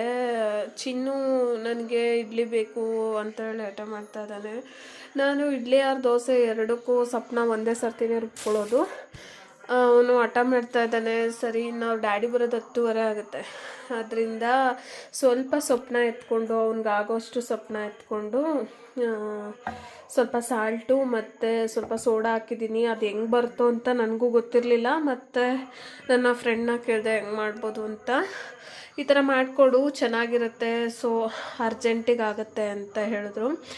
ಅದರಿಂದ ಇದು ಕಡೆ ಸ್ವಲ್ಪ ಕರಿಬೇವು, ಸ್ವಲ್ಪ ಈರುಳ್ಳಿ ಕಟ್ ಮಾಡಿ ಇಟ್ಕೊಂಡಿದ್ದೀನಿ, ಇದಕ್ಕೊಂದು ಒಗ್ಗರಣೆ ಹಾಕ್ಕೊಳ್ಳಿಕ್ಕೆ. ಇವಾಗ ಒಗ್ಗರಣೆಗೆ ಇದನ್ನು ಈರುಳ್ಳಿ, ಕರಿಬೇವು ಇದೇನಿದೆ ಇಷ್ಟನ್ನು ಒಗ್ಗರಣೆ ಹಾಕ್ಕೊಂಡು ಬರಬೇಕು. ಈರುಳ್ಳಿ, ಕರಿಬೇವು, ಒಂದು ಹಸಿರು ಮೆಣಸಿನ್ಕಾಯಿ ಹಾಕಿದ್ರೆ ಚೆನ್ನಾಗಿರುತ್ತೆ. ಚಿನ್ನುಗೆ ಖಾರ ಆದರೆ ತಿನ್ನಲ್ಲ, ಹಂಗಾಗಿ ಸ್ವಲ್ಪ ಜೀರಿಗೆ, ಕಡಲೆಬೇಳೆ ಎಲ್ಲ ಹಾಕ್ಬಿಟ್ಟು ಒಗ್ಗರಣೆ ಮಾಡಿಬಿಟ್ಟು ಈ ಸೊಪ್ಪನ್ನ ಒಳಗಡೆ ಹಾಕ್ಬಿಟ್ಟು ಇಡ್ಲಿಗಿಟ್ಟು ಕೊಡ್ತೀನಿ. ನೋಡೋಣ, ಅವನ್ನೇ ಕೇಳ್ತೀನಿ ಹೆಂಗಾಗಿದೆ ಅಪ್ಪು ಅಂತ. ಒಂದು 5 ನಿಮಿಷ ಬಿಟ್ಬಿಟ್ಟು ಕೊಡ್ತೀನಿ. ಇನ್ನೇನು ಮಾಡೋಕ್ಕಾಗುತ್ತೆ, ಮಕ್ಕಳು ಅರ್ಜೆಂಟ್ ಮಾಡಿದಾಗ, ಅವಸರ ಮಾಡಿ ಆಸೆ ಮಾಡಿದಾಗ ಕೊಡಲ್ಲ ಅಂತ ಹೇಳೋಕ್ಕಾಗಲ್ಲ, ಹಾಗಾಗಿ ಇವಾಗ ಮಾಡಿಕೊಡ್ತೀನಿ. ಫ್ರೆಂಡ್ಸ್, ಪಾನ್ ಇಟ್ಕೊಂಡು ಸ್ವಲ್ಪ ಒಗ್ಗರಣೆಗೆ ಎಣ್ಣೆ ಹಾಕ್ಕೊತಾ ಇದ್ದೀನಿ. ಅವನು ಖಾರ ತಿನ್ನಲ್ಲ, ಹಾಗಾಗಿ ಹಸಿರು ಮೆಣಸಿನ್ಕಾಯಿ ಬದಲಿಗೆ ಚಿಲ್ಲಿ ಫ್ಲೆಕ್ಸ್ ಹಾಕ್ಕೊತೀನಿ. ಚಿಲ್ಲಿ ಫ್ಲೆಕ್ಸ್ ಆದರೆ ಅಷ್ಟು ಖಾರ ಇರಲ್ವಲ್ಲ, ಚಿಲ್ಲಿ ಫ್ಲೆಕ್ಸ್ನ ಹಾಕ್ಕೊತೀನಿ. ಸ್ವಲ್ಪನೇ ಎಣ್ಣೆ ಹಾಕ್ಕೊಂಡು ಮಾಡಿಕೊಡ್ತೀನಿ. ಅವನು ಆಸೆ ಬೀಳೋದೇ ಕಮ್ಮಿ. ಊಟ ತಿಂಡಿ ವಿಷಯದಲ್ಲಿ ಅವನು ತುಂಬ ಚೂಸಿ, ಆಸೆ ಬೀಳಲ್ಲ, ಹಾಗಾಗಿ ಮಗು ಕೇಳ್ತಾ ಇದೆ ಅಂದ್ಬಿಟ್ಟು ಇವಾಗ ಮಾಡಿಕೊಡ್ತೀನಿ. ಎಣ್ಣೆ ಕಾದ್ಮೇಲೆ ಸೇಮ್ ನಾವು ಒಗ್ಗರಣೆ ಹಾಕ್ಕೊಂಡು ಹೆಂಗೆ ಇಡ್ಲಿ ಮಾಡ್ತೀವೋ ಅದೇ ರೀತಿಯೇ ಮಾಡ್ಕೊಳ್ಳೋದು. ಮೊಸರು ಹಾಕಿದ್ರೆ ಇನ್ನೂ ಚೆನ್ನಾಗಿ ಬರೋದು ಫ್ರೆಂಡ್ಸ್. ಸೊಪ್ಪನ್ನ ಅದು ಇನ್ನೂ ಇದಾಗಿಲ್ವಲ್ಲ, ಮೊಸರು ಹಾಕಿದರೆ ಚೆನ್ನಾಗಿರ್ತಿತ್ತು. ಬಟ್ ನನ್ನ ಎಕ್ಸ್ಪೀರಿಯನ್ಸ್ ಪ್ರಕಾರ ಮೊಸರು ಹಾಕಿದ್ರೂ ಚೆನ್ನಾಗಿರುತ್ತೆ, ಬೇಗ ಹುಳಿ ಬರುತ್ತೆ. ನನ್ನ ಹತ್ರ ಮೊಸರು ಖಾಲಿಯಾಗಿತ್ತು, ಹಾಗಾಗಿ ಹೀಗೆ ಮಾಡಿದ್ರೂ ಚೆನ್ನಾಗಿರುತ್ತೆ. ಸರಿ ಅಂದ್ಬಿಟ್ಟು ಸ್ವಲ್ಪ ಸಾಸಿವೆ, ಜೀರಿಗೆ ಫ್ರೆಂಡ್ಸ್, ಸ್ವಲ್ಪ ಜೀರಿಗೆ, ಸ್ವಲ್ಪ ಕಡಲೆಬೇಳೆ ಹಾಕ್ತಾಯಿದ್ದೀನಿ, ಟೇಸ್ಟ್ಗೆ ಚೆನ್ನಾಗಿರುತ್ತೆ, ಮಧ್ಯೆ ಮಧ್ಯೆ ಸಿಕ್ಕಿದ್ರು ಅಂದ್ಬಿಟ್ಟು ಸ್ವಲ್ಪ ಕಡಲೆಬೇಳೆ ಹಾಕ್ಕೊತಾ ಇದ್ದೀನಿ. ಚೆನ್ನಾಗಿ ಫ್ರೈ ಮಾಡಿಕೊಂಡು ಏನು ಈರುಳ್ಳಿ, ಕರಿಬೇವು ತೆಗೆದಿಟ್ಟಿದೆ ಅದು ಕೂಡ ಹಾಕ್ಕೊಂಡು ಫ್ರೈ ಮಾಡಿಬಿಟ್ಟು ಆ ಸೊಪ್ಪನ್ನ ಒಳಗಡೆ ಹಾಕ್ಕೊತೀನಿ. ಹಾಕ್ಕೊಂಡು ಇಡ್ಲಿ ಬೇಯಲಿಕ್ಕೆ ಇಡ್ತೀನಿ. ಅವನು ಅಷ್ಟೊಂದು ಕೇಳ್ತಾವನೆ. ಆಸೆ ನಿರಾಸೆ ಮಾಡ್ಲಿಕ್ಕೆ ನನಗೆ ಇಷ್ಟ ಇಲ್ಲ, ಮತ್ತು ಅದರಿಂದ ಫ್ರೆಂಡ್ನ ಕೇಳಿದೆ ಈ ಥರ ಮಾಡಿಕೊಡು ಚೆನ್ನಾಗಿರುತ್ತೆ ಅಂತ ಹೇಳಿದ್ಲು. ಹಿಂಗೆ ಮಾಡೋಣ ಅಂತ ಹೇಳಿ ಮಾಡ್ತಾಯಿದ್ದೀನಿ. ಮೊನ್ನೆ ಮಾಡಿದ್ದು ಇಡ್ಲಿ ಪಾತ್ರೆ ಎತ್ತಿಡಲೇ ಇಲ್ಲ ಫ್ರೆಂಡ್ಸ್, ಕೆಳಗೇನೆ ಇದೆ. ಇವಾಗ ಇಡ್ಲಿಗೆ ಇಟ್ಕೊಳ್ಳೋದಷ್ಟೇ, ಒಂದು 10 ನಿಮಿಷ ಬಿಟ್ಟಿಡ್ತೀನಿ. ಆಗಿದೆ, ಸ್ವಪ್ನ ಒಳಗಡೆ ಹಾಕ್ಕೊತೀನಿ. ಇವತ್ತು ದೇವ್ರ ಮನೆ ಕ್ಲೀನ್ ಮಾಡ್ತೀನಿ ಅಂತ ನಿಂತ್ಕೊಂಡು ಫ್ರೆಂಡ್ಸ್ ಯಾವ ಕೆಲಸ ಕೂಡ ನನಗಾಗಿಲ್ಲ. ನನಗೆ ಟಯರ್ಡ್ ಆಗೋಗ್ಬಿಟ್ಟೈತೆ, ಅಷ್ಟು ಟೈಮ್ ಹಿಡಿದ್ಬಿಡ್ತು. ಹೆಂಗಾಗ್ಬಿಟ್ಟಿದೆ ಅಂದರೆ ಬೆನ್ನು ಎತ್ತಲಿಕ್ಕೆ ಕೂಡ ಆಗ್ತಾಯಿಲ್ಲ, ಅಷ್ಟು ಸ್ಟ್ರೈನ್ ಅನ್ನಿಸ್ತೈತೆ. ಏನು ಮಾಡೋಕ್ಕಾಗಲ್ಲ. ದೇವ್ರ ಮನೆ ಕ್ಲೀನ್ ಮಾಡಿ 15 ದಿವಸದ ಮೇಲೆ ಆಗೋಗ್ಬಿಟ್ಟಿತ್ತು. ಇನ್ನು ಶ್ರಾವಣ ಸ್ಟಾರ್ಟ್ ಆಯಿತು. ಬಿಟ್ಕೊಳ್ತಾ ಹೋದರೆ ಅದು ಬಿಟ್ಕೊತಾನೆ ಇರಬೇಕು. ಹಾಗಾಗಿ ಮಾಡೋಣ ಅಂತೇಳಿ ಮಾಡಿದೆ ಇವತ್ತು. ಇದು ಒಂದು 10 ನಿಮಿಷ ಉಣ್ಕೊಳ್ಳೋ ಅಷ್ಟೊತ್ತಿಗೆ ಸ್ವಲ್ಪ ಪಾತ್ರೆ ಐತೆ, ತೊಳ್ಕೊಂಡು ಬಿಡ್ತೀನಿ ಫ್ರೆಂಡ್ಸ್. ಸ್ವಲ್ಪ ಪಾತ್ರೆ ಐತೆ, ತೊಳ್ದಾಕ್ಬಿಡ್ತೀನಿ. ತೊಳೆದ್ಬಿಟ್ಟು ಆದಷ್ಟು ಇವತ್ತು ಟ್ರೈ ಮಾಡ್ತೀನಿ ದೇವ್ರ ಸಾಮಾನು ತೊಳ್ದಿಕ್ಲಿಕ್ಕೆ. ಆಗ್ತಾಯಿಲ್ಲ, ಬಲ್ಗಾಲ್ ಫುಲ್ಲು ಪೇಯ್ನ್ ಬಂದುಬಿಟ್ಟಿದೆ. ಇತ್ತೀಚೆಗೆ ಬೇಬಿ ಕ್ಯಾರಿ ಮಾಡ್ತಿರೋದಕ್ಕೋ ಏನೋ ಗೊತ್ತಿಲ್ಲ, ಕಾಲೆಲ್ಲ ಊತ ಬರ್ತಿದೆ. ಮತ್ತು ಜಾಸ್ತಿ ಹೊತ್ತು ನಿಂತ್ಕೊಂಡ್ರೆ ಸೊಂಟ ನೋವು ಅಂತ ಅನಿಸುತ್ತೆ. ಆದರೆ ಮಾಡ್ತೀನಿ, ಇಲ್ಲಾಂದರೆ ನಾಳೆ ಅಪ್ಪು ಸ್ವಲ್ಪ ಹೆಲ್ಪ್ ಮಾಡ್ತಾರೆ, ಅವಾಗ ಮಾಡ್ಕೊತೀನಿ. ಅಪ್ಪ ದೇವ್ರ ಮನೆ ನಿಜವಾಗ್ಲೂ ಫ್ರೆಂಡ್ಸ್, ನನ್ನ ಲೈಫಲ್ಲಿ ಯಾವತ್ತೂ ಅಷ್ಟು ಗಲೀಜಾಗಿ ಇಟ್ಕೊಂಡಿದ್ದು ನೋಡೇ ಇರಲಿಲ್ಲ. ನಾನು ಮಾಡೋಣ ಒಂದೇ ಸತಿ ಮಾಡಿ ಸ್ಟ್ರೈನ್ ಮಾಡೋದು ಬೇಡ ಅಂತ ಹಂಗೂ 4 ತಿಂಗಳು ಕಾಲ ಕಳೆದ್ಬಿಟ್ಟಿದ್ದೀನಿ. ಇನ್ನೂ ಕಾಲ ಕಳೆಯೋದು ಬೇಡ ಅಂತ ಹೇಳಿ ಸರಿ ಇನ್ನು ಮುಗಿಸ್ಕೊಳ್ಳೋಣ ಅಂತ ಮುಗಿಸ್ಕೊತಾ ಇದ್ದೀನಿ ಫ್ರೆಂಡ್ಸ್. ಪಾತ್ರೆ ತೊಳ್ಕೊಂಡು ಬಂದುಬಿಡ್ತೀನಿ. ಅಪ್ಪು ಬಂದರೆ ಇನ್ನೂ ಅಡುಗೆ ಕೂಡ ಮಾಡಿಲ್ಲ. ನನ್ನ ಹತ್ರ ಇರೋದು ಪುಟಾಣಿದು ಇಡ್ಲಿ ಪಾತ್ರೆ, ಒಂದು 6 ಇಡ್ಲಿ ಆಗೋದು. ಹಂಗಾಗಿ 1 ರೌಂಡ್ ಆಗೋಷ್ಟೇ ನಾನು ಬ್ಯಾಟರ್ ರೆಡಿ ಮಾಡ್ಕೊಂಡಿದ್ದೆ. ಇವಾಗ ಬ್ಯಾಟರ್ ಫಿಲ್ ಮಾಡಿ ಇಟ್ಬಿಡ್ತೀನಿ. ನೀರು ಕಾಯ್ಲಿಕ್ಕೆ ಇಟ್ಟಿದ್ದೀನಿ, ಹಾಕಿಡ್ತೀನಿ. ನನ್ನನ್ನೇನು ಕಿತ್ಕಲ್ಲ ನನ್ನ ಮಗ. ಚಿಂಟು ಇತ್ತಂದರೆ ನನ್ನ ಸತಿಗೇನು ಬರಲ್ಲ ಅವನು, ಅದು ಒಂದೇ ಖುಷಿ. ಚಿಂಟು ಒಂದಿತ್ತಂದರೆ ನನ್ನೇನು ನೀನು ಯಾರು ಅಂತಲೂ ಕೇರ್ ಮಾಡಲ್ಲ. ಚಿಂಟು ಯಾವುದೋ ಮೋಟು ಪತ್ಲು ಎಲ್ಲ ನೋಡ್ಕೊಂಡು ಆರಾಮಾಗಿ ಆಟ ಆಡ್ಕೊಂಡಿರ್ತಾನೆ. ನನ್ನ ಕೆಲಸ ನಾನು ಮಾಡ್ಕೋಬೋದು. ಇವಾಗ ಒಟ್ಟಾರೆ ಅವನಿಗೇನು ಅವ್ನು ಏನು ಕೇಳ್ತಾನೋ ಅದನ್ನು ಮಾಡಿಕೊಟ್ರೆ ಅಷ್ಟೇ ಸಾಕು. ಅದು ಬಿಟ್ಟರೆ ಆಟ ಮಾಡೋದು, ಗಲಾಟೆ ಮಾಡೋದು ಆ ಥರ ಏನಿಲ್ಲ. ಮಾಡ್ತಾನೆ, ತೀಟೆ ಮಾಡಲ್ಲ ಅಂತ ನಾನು ಅವ್ನಿಗೆ ಹೇಳಲ್ಲ. ತೀಟೆ ತುಂಬ ತೀಟೆ ಮಾಡ್ತಾನೆ. ಬಟ್ ಅದನ್ನು ಹೆಂಗೆ ಅಂದರೆ ಸಂಭಾಳಿಸೋ ರೀತಿ ಗೊತ್ತಿರಬೇಕಷ್ಟೇ. ಹಂಗಲ್ಲಪ್ಪ ಹಿಂಗಲ್ಲಪ್ಪ ನೀನು ಮಾಡೋದೇ ಸರಿ ಅಂತ ಹೋದರೆ ಸೊ ಅವಾಗ ಮಾಡಲ್ಲ. ಈಗ ಸ್ವಲ್ಪ ಕಮ್ಮಿನೇ ಹಾಕಿದ್ದೀನಿ ಬ್ಯಾಟರ್ನ. ಇವಾಗ ಇಡ್ತೀನಿ, ನೀರು ಕಾಯಲಿ, ಕಾದ ತಕ್ಷಣ ಇಟ್ಬಿಡ್ತೀನಿ. ಅವನಿಗೆ ಹಶ್ವಾಗ್ಬಿಟ್ಟಿದೆ. ಮಧ್ಯಾಹ್ನ ಚಿಕ್ಕಮ್ಮವ್ರ ಮನೇಲಿ ತಿನ್ನು ಅಂದರೂ ಕೂಡ ತಿಂದಿಲ್ಲ. ಹಂಗಾಗಿ ಹೊಟ್ಟೆ ಹಶ್ವು ಅಂತಿದ್ದಾನೆ. ಇನ್ನೊಂದು ಕಡೆ ನೈಟ್ ಊಟಕ್ಕೆ ರೈಸ್ಗೆ ಇಟ್ಕೊಂಡಿದ್ದೀನಿ ಫ್ರೆಂಡ್ಸ್. ಸಾಂಬಾರಿದೆ, ಸಾಕು ಅಡ್ಜಸ್ಟ್ ಮಾಡ್ಕೊತೀನಿ. ಇವತ್ತು ಬೆನ್ನು ಫುಲ್ಲು ಪೇಯ್ನ್ ಬಂದುಬಿಟ್ಟಿದೆ. ಪಾತ್ರೆನೂ ತೊಳೆಯೋಕ್ಕಾಗ್ತಾಯಿಲ್ಲ. ಸುಮ್ಮನೆ ಸ್ವಲ್ಪ ಹೊತ್ತು ಕುತ್ಕೊಳ್ಳೋದು, ಸ್ವಲ್ಪ ಹೊತ್ತು ತೊಳೆಯೋದು ಮಾಡ್ತಾಯಿದ್ದೀನಿ. ನಾನು ಏನೇನೋ ಅಂದ್ಕೊಂಡಿದ್ದ ದಿವಸ ಯಾವ ಕೆಲಸನೂ ಆಗೋಲ್ಲ. ದೇವ್ರ ಸಾಮಾನೆಲ್ಲ ತೊಳಿಬೇಕು ಅಂತೆಲ್ಲ ಅಂದ್ಕೊಂಡಿದ್ದೆ. ಬಟ್ ಇವತ್ತು ಅದು ಯಾವ ಕೆಲಸನೂ ಆಗ್ತಾಯಿಲ್ಲ ಫ್ರೆಂಡ್ಸ್. ನೀರು ಮಳ್ತೈತೆ, ಇವಾಗ ಇಡ್ತೀನಿ. ಫ್ಲೇಮ್ನ ಚಿಕ್ಕದು ಮಾಡಿಕೊಂಡು, ನನ್ನ ಹತ್ರ ಇರೋದು ದೊಡ್ಡದು ಇಡ್ಲಿ ಪಾತ್ರೆ ಇಲ್ಲ ಫ್ರೆಂಡ್ಸ್, ಇರೋದೇ ಚಿಕ್ಕದು. ಯಾಕಂದರೆ ನನ್ನ ಮದುವೆ ಆದಾಗ ತೊಗೊಂಡ್ರೋದು. ನನ್ನ ಮದುವೆ ಆದ ಹೊಸದಲ್ಲಿ ನಾವು ಇದ್ದಿದ್ದೇ ಇಬ್ಬರು. 2 ಸರ್ತಿ ಬೇಯಿಸ್ಕೊಂಡ್ರೆ ಸಾಕಾಗ್ತಿತ್ತು. ಹಾಗಾಗಿ ಚಿಕ್ಕ ಇಡ್ಲಿ ಪಾತ್ರೆನೇ ಇಟ್ಕೊಂಡಿರೋದು. ಇವಾಗೂ ಅಷ್ಟೇ 3 ಸರ್ತಿ ಬೇಯಿಸ್ಕೊಂಡ್ರೆ ಮಸ್ತಾಗುತ್ತೆ. ಸಾಕು ಅಂತೇಳಿ ದೊಡ್ಡ ತೊಗೊಳಕ್ಕೆ ಹೋಗಿಲ್ಲ ನಾನು. ಬಟ್ ನೋಡೋಕ್ಕೂ ಒಂಥರ ಕ್ಯೂಟಾಗಿದೆ, ಚೆನ್ನಾಗೂ ಇದೆ. ಮುಚ್ಚಿಬಿಟ್ರೆ ಪುಟಾಣಿ ಇಡ್ಲಿ ಪಾತ್ರೆ ಚೆನ್ನಾಗಿದೆ. ಬೇಯೋದು ಬೇಡವಾ ಚಿನ್ನು? ಹಾಂ ನೋಡಿ ಎಷ್ಟು ಪುಟಾಣಿಗಿದೆ ಅಂತ. ನನಗಂತೂ ಇಷ್ಟ. ಬಟ್ ಇಡ್ಲಿ ಮಾಡಲ್ಲ. ರೀಸನ್ ಏನಂದರೆ ತೊಳೆಯೋಕ್ಕಾಗಲ್ಲ ಅನ್ನೋ ರೀಸನ್ ಮಾಡಲ್ಲ ಅಷ್ಟೇ. ಇದನ್ನೊಂದು 15 ನಿಮಿಷ ಟೈಮ್ ನೋಡ್ಕೊಂಡು ಬೇಯಕ್ಕೆ ಬಿಟ್ಬಿಡ್ತೀನಿ. ಬಿಟ್ಬಿಟ್ಟು ಸ್ವಲ್ಪ ಹೊತ್ತು ರೆಸ್ಟ್ ಮಾಡ್ತೀನಿ. ಫ್ರೆಂಡ್ಸ್ ನೋಡ್ತಾ ಇರ್ಬೋದು ಇಡ್ಲಿ ಎಷ್ಟು ಕಲರ್ಫುಲ್ಲಾಗಿ ಬಂದಿದೆ ಅಂತ. ಚೆನ್ನಾಗೂ ಬಂದಿದೆ. ನಾರ್ಮಲಾಗಿ ನಾವು ಇಡ್ಲಿ ಮಾಡಿದಾಗ ಹೆಂಗೆ ಉಪ್ಕೊಳ್ಳುತ್ತೋ ಅದೇ ರೀತಿ ಕೂಡ ಉಪ್ಕೊಂಡಿದೆ. ಸ್ವಲ್ಪ ಗಟ್ಟಿ ಅನಿಸುತ್ತೆ. ಬಟ್ ಎಮರ್ಜೆನ್ಸಿಗೆ ಟಿಫನ್ ಆಪ್ಷನ್ ಇಲ್ಲದೆ ಇದ್ದಾಗ ಈ ಥರ ಮಾಡಿಕೊಟ್ರೆ ಚೆನ್ನಾಗಿರುತ್ತೆ. ಇವಾಗ ತಾನೇ ಗ್ಯಾಸ್ನ ಫ್ಲೇಮ್ನ ಆಫ್ ಮಾಡಿ ಎತ್ತುತ್ತಾ ಇದ್ದೀನಿ. ಹಂಗಾಗಿ ತುಂಬ ಬಿಸಿ. ನೋಡಿ ಎಷ್ಟು ಚೆನ್ನಾಗಿ ಬಂದಿದೆ ಅಂತ. ಇನ್ನೊಂದು ಸ್ವಲ್ಪ ಉಬ್ಬೋದಾಗಿತ್ತು, ಉಬ್ಬಿಲ್ಲ ಅಷ್ಟೇ. ಬಟ್ ಸ್ಮೂತಾಗೇ ಇರುತ್ತೆ, ಎಣ್ಣೆಯಿಂದ ಒಗ್ಗರಣೆ ಹಾಕಿರ್ತೀವಲ್ವ, ಹಂಗಾಗಿ ಗಟ್ಟಿ ಅಂತ ಏನು ಅನಿಸಲ್ಲ, ಸ್ಮೂತಾಗೇ ಇರುತ್ತೆ. ಬೇಕಂದ್ರೆ ನಾನು ನಿಮಗೊಂದು ತೆಗೆದ್ಬಿಟ್ಟು ಮುರಿದ್ಬಿಟ್ಟು ತೋರಿಸ್ತೀನಿ ಎಷ್ಟು ಸ್ಮೂತಾಗಿದೆ ಅಂತ. ಮೀನ್ಸ್ ಎತ್ತಲಿಕ್ಕೂ ನೋಡಿ ಎಷ್ಟು ನೀಟಾಗಿ ಬರ್ತಾಯಿದೆ ಅಂತ. ಕಚ್ಕೊಳ್ಳೋದಾಗಲಿ ಇನ್ನೊಂದಾಗಲಿ ಮತ್ತೊಂದಾಗಲಿ ಎಂಥದ್ದು ಇಲ್ಲ, ಫುಲ್ಲು ನೀಟಾಗೆ ಬರ್ತಾಯಿದೆ ನೋಡಿ. ಆರಾಮಾಗಿ ಎತ್ಕೋಬೋದು, ಎತ್ಬಿಟ್ಟು ತೋರಿಸ್ತೀನಿ ಫ್ರೆಂಡ್ಸ್. ನೋಡಿ ಆರಾಮಾಗಿ ಎತ್ಬೋದು, ಏನು ಒಂಚೂರು ಕೂಡ ಕಚ್ಕೊಳ್ಳಲ್ಲ. ಸಡನ್ನಾಗಿ ಇಡ್ಲಿ ಮಾಡಿಕೊಡ್ಬೇಕು, ಬ್ಯಾಟರ್ ಇರುತ್ತೆ, ನಾಳೆ ಗಂಟ ಅದು ಹುಳಿ ಬರೋವರೆಗೂ ಕಾಯಲ್ಲ ಅಂದ ಇದ್ದಾಗ ಈ ಥರ ಮಾಡಿಕೊಡೋದು ಬೆಸ್ಟು. ಈಗ ಅವನಿಗೆ ಸಾಂಬಾರು ಜೊತೆ ಸರ್ವ್ ಮಾಡಿಕೊಡ್ತೀನಿ. ಒಂದು ಸ್ವಲ್ಪ ಕೂಡ ಕಚ್ಕೊಂಡಿಲ್ಲ ಫ್ರೆಂಡ್ಸ್. ನೋಡಿ ಎಷ್ಟು ನೀಟಾಗಿ ಬಂದಿದೆ ಅಂತ. ನೆನ್ನೆದು ಸಾಂಬಾರಿದೆ ಅಂತ ಹೇಳಿದ್ನಲ್ವ, ಸ್ವಲ್ಪ ಆ ಸಾಂಬಾರು ಜೊತೆನೇ ಸರ್ವ್ ಮಾಡಿಕೊಡ್ತೀನಿ. ಇಲ್ಲಾಂದರೆ ಬಿಡಲ್ಲ ಅವನು ಪಕ್ಕ. ಇಡ್ಲಿ ನೆನೆಸ್ಕೊಬಿಟ್ಟಿದ್ದಾನೆ, ಇಡ್ಲಿ ಬೇಕು ಅವನಿಗೆ. ಅವನು ಬೆಳಗ್ಗೆಯಿಂದನೂ ಕೇಳ್ತಾಯಿದ್ದ ಫ್ರೆಂಡ್ಸ್, ನನಗೆ ಇಡ್ಲಿ ಬೇಕು, ನನಗೆ ಇಡ್ಲಿ ಬೇಕು ಅಂತ. ನಾನೇ ನಾಳೆ ಮಾಡಿಕೊಡ್ತೀನಿ ಅಂತ ಹೇಳಿ ತಿಳ್ಕೊಳ್ತಾ ಬಂದೆ. ಬಟ್ ಅವ್ನು ಕೇಳೋಂಗೆ ಇಲ್ಲ. ಸರಿ ಕೊಟ್ಬಿಡೋಣ. ಕಚ್ಕೊಳ್ಳಲ್ಲ ಫ್ರೆಂಡ್ಸ್, ಯಾವುದೇ ಕಾರಣಕ್ಕೂ. ಎಣ್ಣೆಯಿಂದ ಒಗ್ಗರಣೆ ಬಿದ್ದಿರುತ್ತಲ್ವ ಫಸ್ಟೇ, ಹಂಗಾಗಿ ಯಾವುದೇ ಕಾರಣಕ್ಕೂ ಕಚ್ಕೊಳ್ಳಲ್ಲ, ಕ್ಲೀನಾಗಿ ಬರುತ್ತೆ. ಎಬ್ಬಬೇಕಾದ್ರೆ ಕಿತ್ಕೊಳ್ಳೋದು ಕಚ್ಕೊಳ್ಳೋದು ಆ ಥರ ಏನೂ ಆಗಲ್ಲ ಫ್ರೆಂಡ್ಸ್. ನೋಡಿ ಎಷ್ಟು ಚೆನ್ನಾಗಿದೆ ಇಡ್ಲಿ ಅಂತ. ಅವನಿಗೆ ಇವಾಗ ಸರ್ವ್ ಮಾಡಿ ಕೊಡ್ತೀನಿ. ತಾಚಿನೋ ಹಿಂಗೆ ಇಟ್ಕೋ ಚಿನ್ನು, ವೀಡಿಯೋ ಒಂಚೂರು ಒಂದು ಇಡ್ಲಿ ಮುರಿದ್ಬಿಟ್ಟು ತೋರಿಸ್ತೀನಿ ವೀಡಿಯೋಗೆ. ಹಿಂಗೆ ಇಟ್ಕೋ ಇಲ್ಲಿ.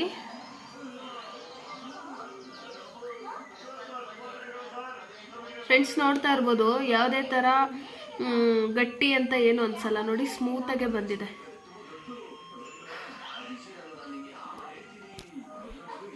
ಚಿನಿ ಸೂಪರ್ ಅಮ್ಮ. ಫ್ರೆಂಡ್ಸ್ ಇನ್ನೂ ಒಂಚೂರು ಇಟ್ಟು ಉಳಿತು, ಸರಿ ಅದನ್ನ ಹಾಕಿಟ್ಟಿದ್ದೀನಿ, ಆಮೇಲೆ ತಿನ್ಕೊಳ್ತಾನೆ, ಅವನೇ ಬಿಡಲ್ಲ.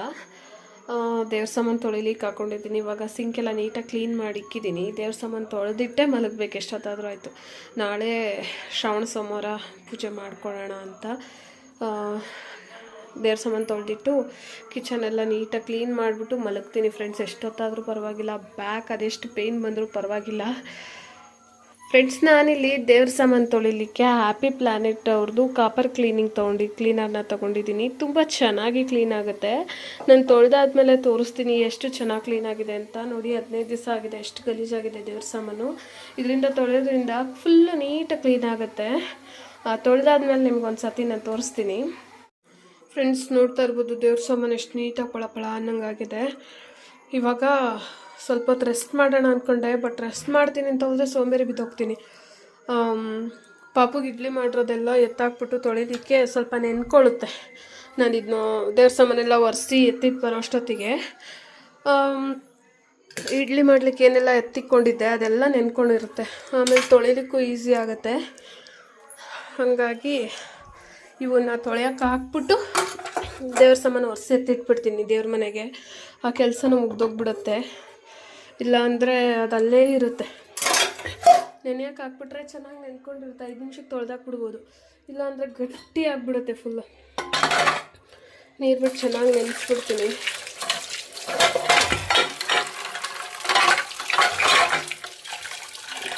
ಟೈಮ್ನು ಆಗಲೇ 9:45 ಆಗಿಬಿಟ್ಟಿದೆ. ಇವನು ಅವಾಗೆಯಿಂದ ತಿಂತಾ ಇದ್ದಾನೆ, ತಿನ್ನೋದು ಮುಗ್ದಿಲ್ಲ. ನಿಧಾನಕ್ಕೆ ತಿನ್ಕೊಳ್ಳಿ. ಟೈಮ್ ನೋಡಿ 9:45 ಆಗಿದೆ. ಅಪ್ಪು ಬಂದುಬಿಡ್ತಾರೆ ಇನ್ನು ಸ್ವಲ್ಪ ಹೊತ್ತಲ್ಲಿ, 10:15 ಅಷ್ಟೊತ್ತಿಗೆ ಬರ್ತಾರೆ. ಅಷ್ಟೊತ್ತಿಗೆ ದೇವ್ರ ಸಾಮಾನೆಲ್ಲ ಒರೆಸಿ ಎತ್ತಿಟ್ಬಿಟ್ಟು ಒಂದು ಸ್ವಲ್ಪ ಪಾತ್ರೆ ತೊಳೆದಾಕ್ಬಿಟ್ಟು ಈ ಅಡುಗೆ ಮನೆ ಕ್ಲೀನ್ ಮಾಡಿಕೊಂಡು ಸಿಗ್ತೀನಿ.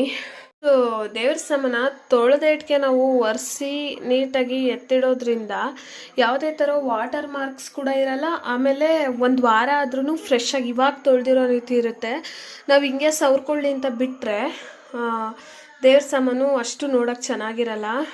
ಇವಾಗ ಇದನ್ನು ತೊಳೆದು ಎತ್ತಿಟ್ಬಿಟ್ಟು ವ್ಲಾಗ್ನ ಎಂಡ್ ಮಾಡ್ಕೊತೀನಿ ಫ್ರೆಂಡ್ಸ್. ಇವತ್ತಿನ ವ್ಲಾಗ್ನ ಇಲ್ಲಿಗೆ ಎಂಡ್ ಮಾಡ್ಕೊತೀನಿ. ನಾಳೆ ಹೊಸ ವ್ಲಾಗ್ ಜೊತೆ ಸಿಗ್ತೀನಿ ಫ್ರೆಂಡ್ಸ್. ಈಗೆಲ್ಲ ಕ್ಲೀನ್ ಮಾಡಿಬಿಟ್ಟೆ ಮಲಗೋದು. ಅಲ್ಲಿವರೆಗೂ ಬಾಯ್. ನಾಳೆ ಹೊಸ ವ್ಲಾಗ್ ಜೊತೆ ಸಿಗೋಣ. ಅಲ್ಲಿವರೆಗೂ ಟೇಕ್ ಕೇರ್. ಬಾಯ್. ಯಾರೆಲ್ಲ ಚಾನಲ್ನ ಸಬ್ಸ್ಕ್ರೈಬ್ ಮಾಡ್ದಿರ ನೋಡ್ತಾ ಇದ್ದೀರಾ, ಪ್ಲೀಸ್ ಸಬ್ಸ್ಕ್ರೈಬ್ ಮಾಡ್ಕೊಳ್ಳಿ.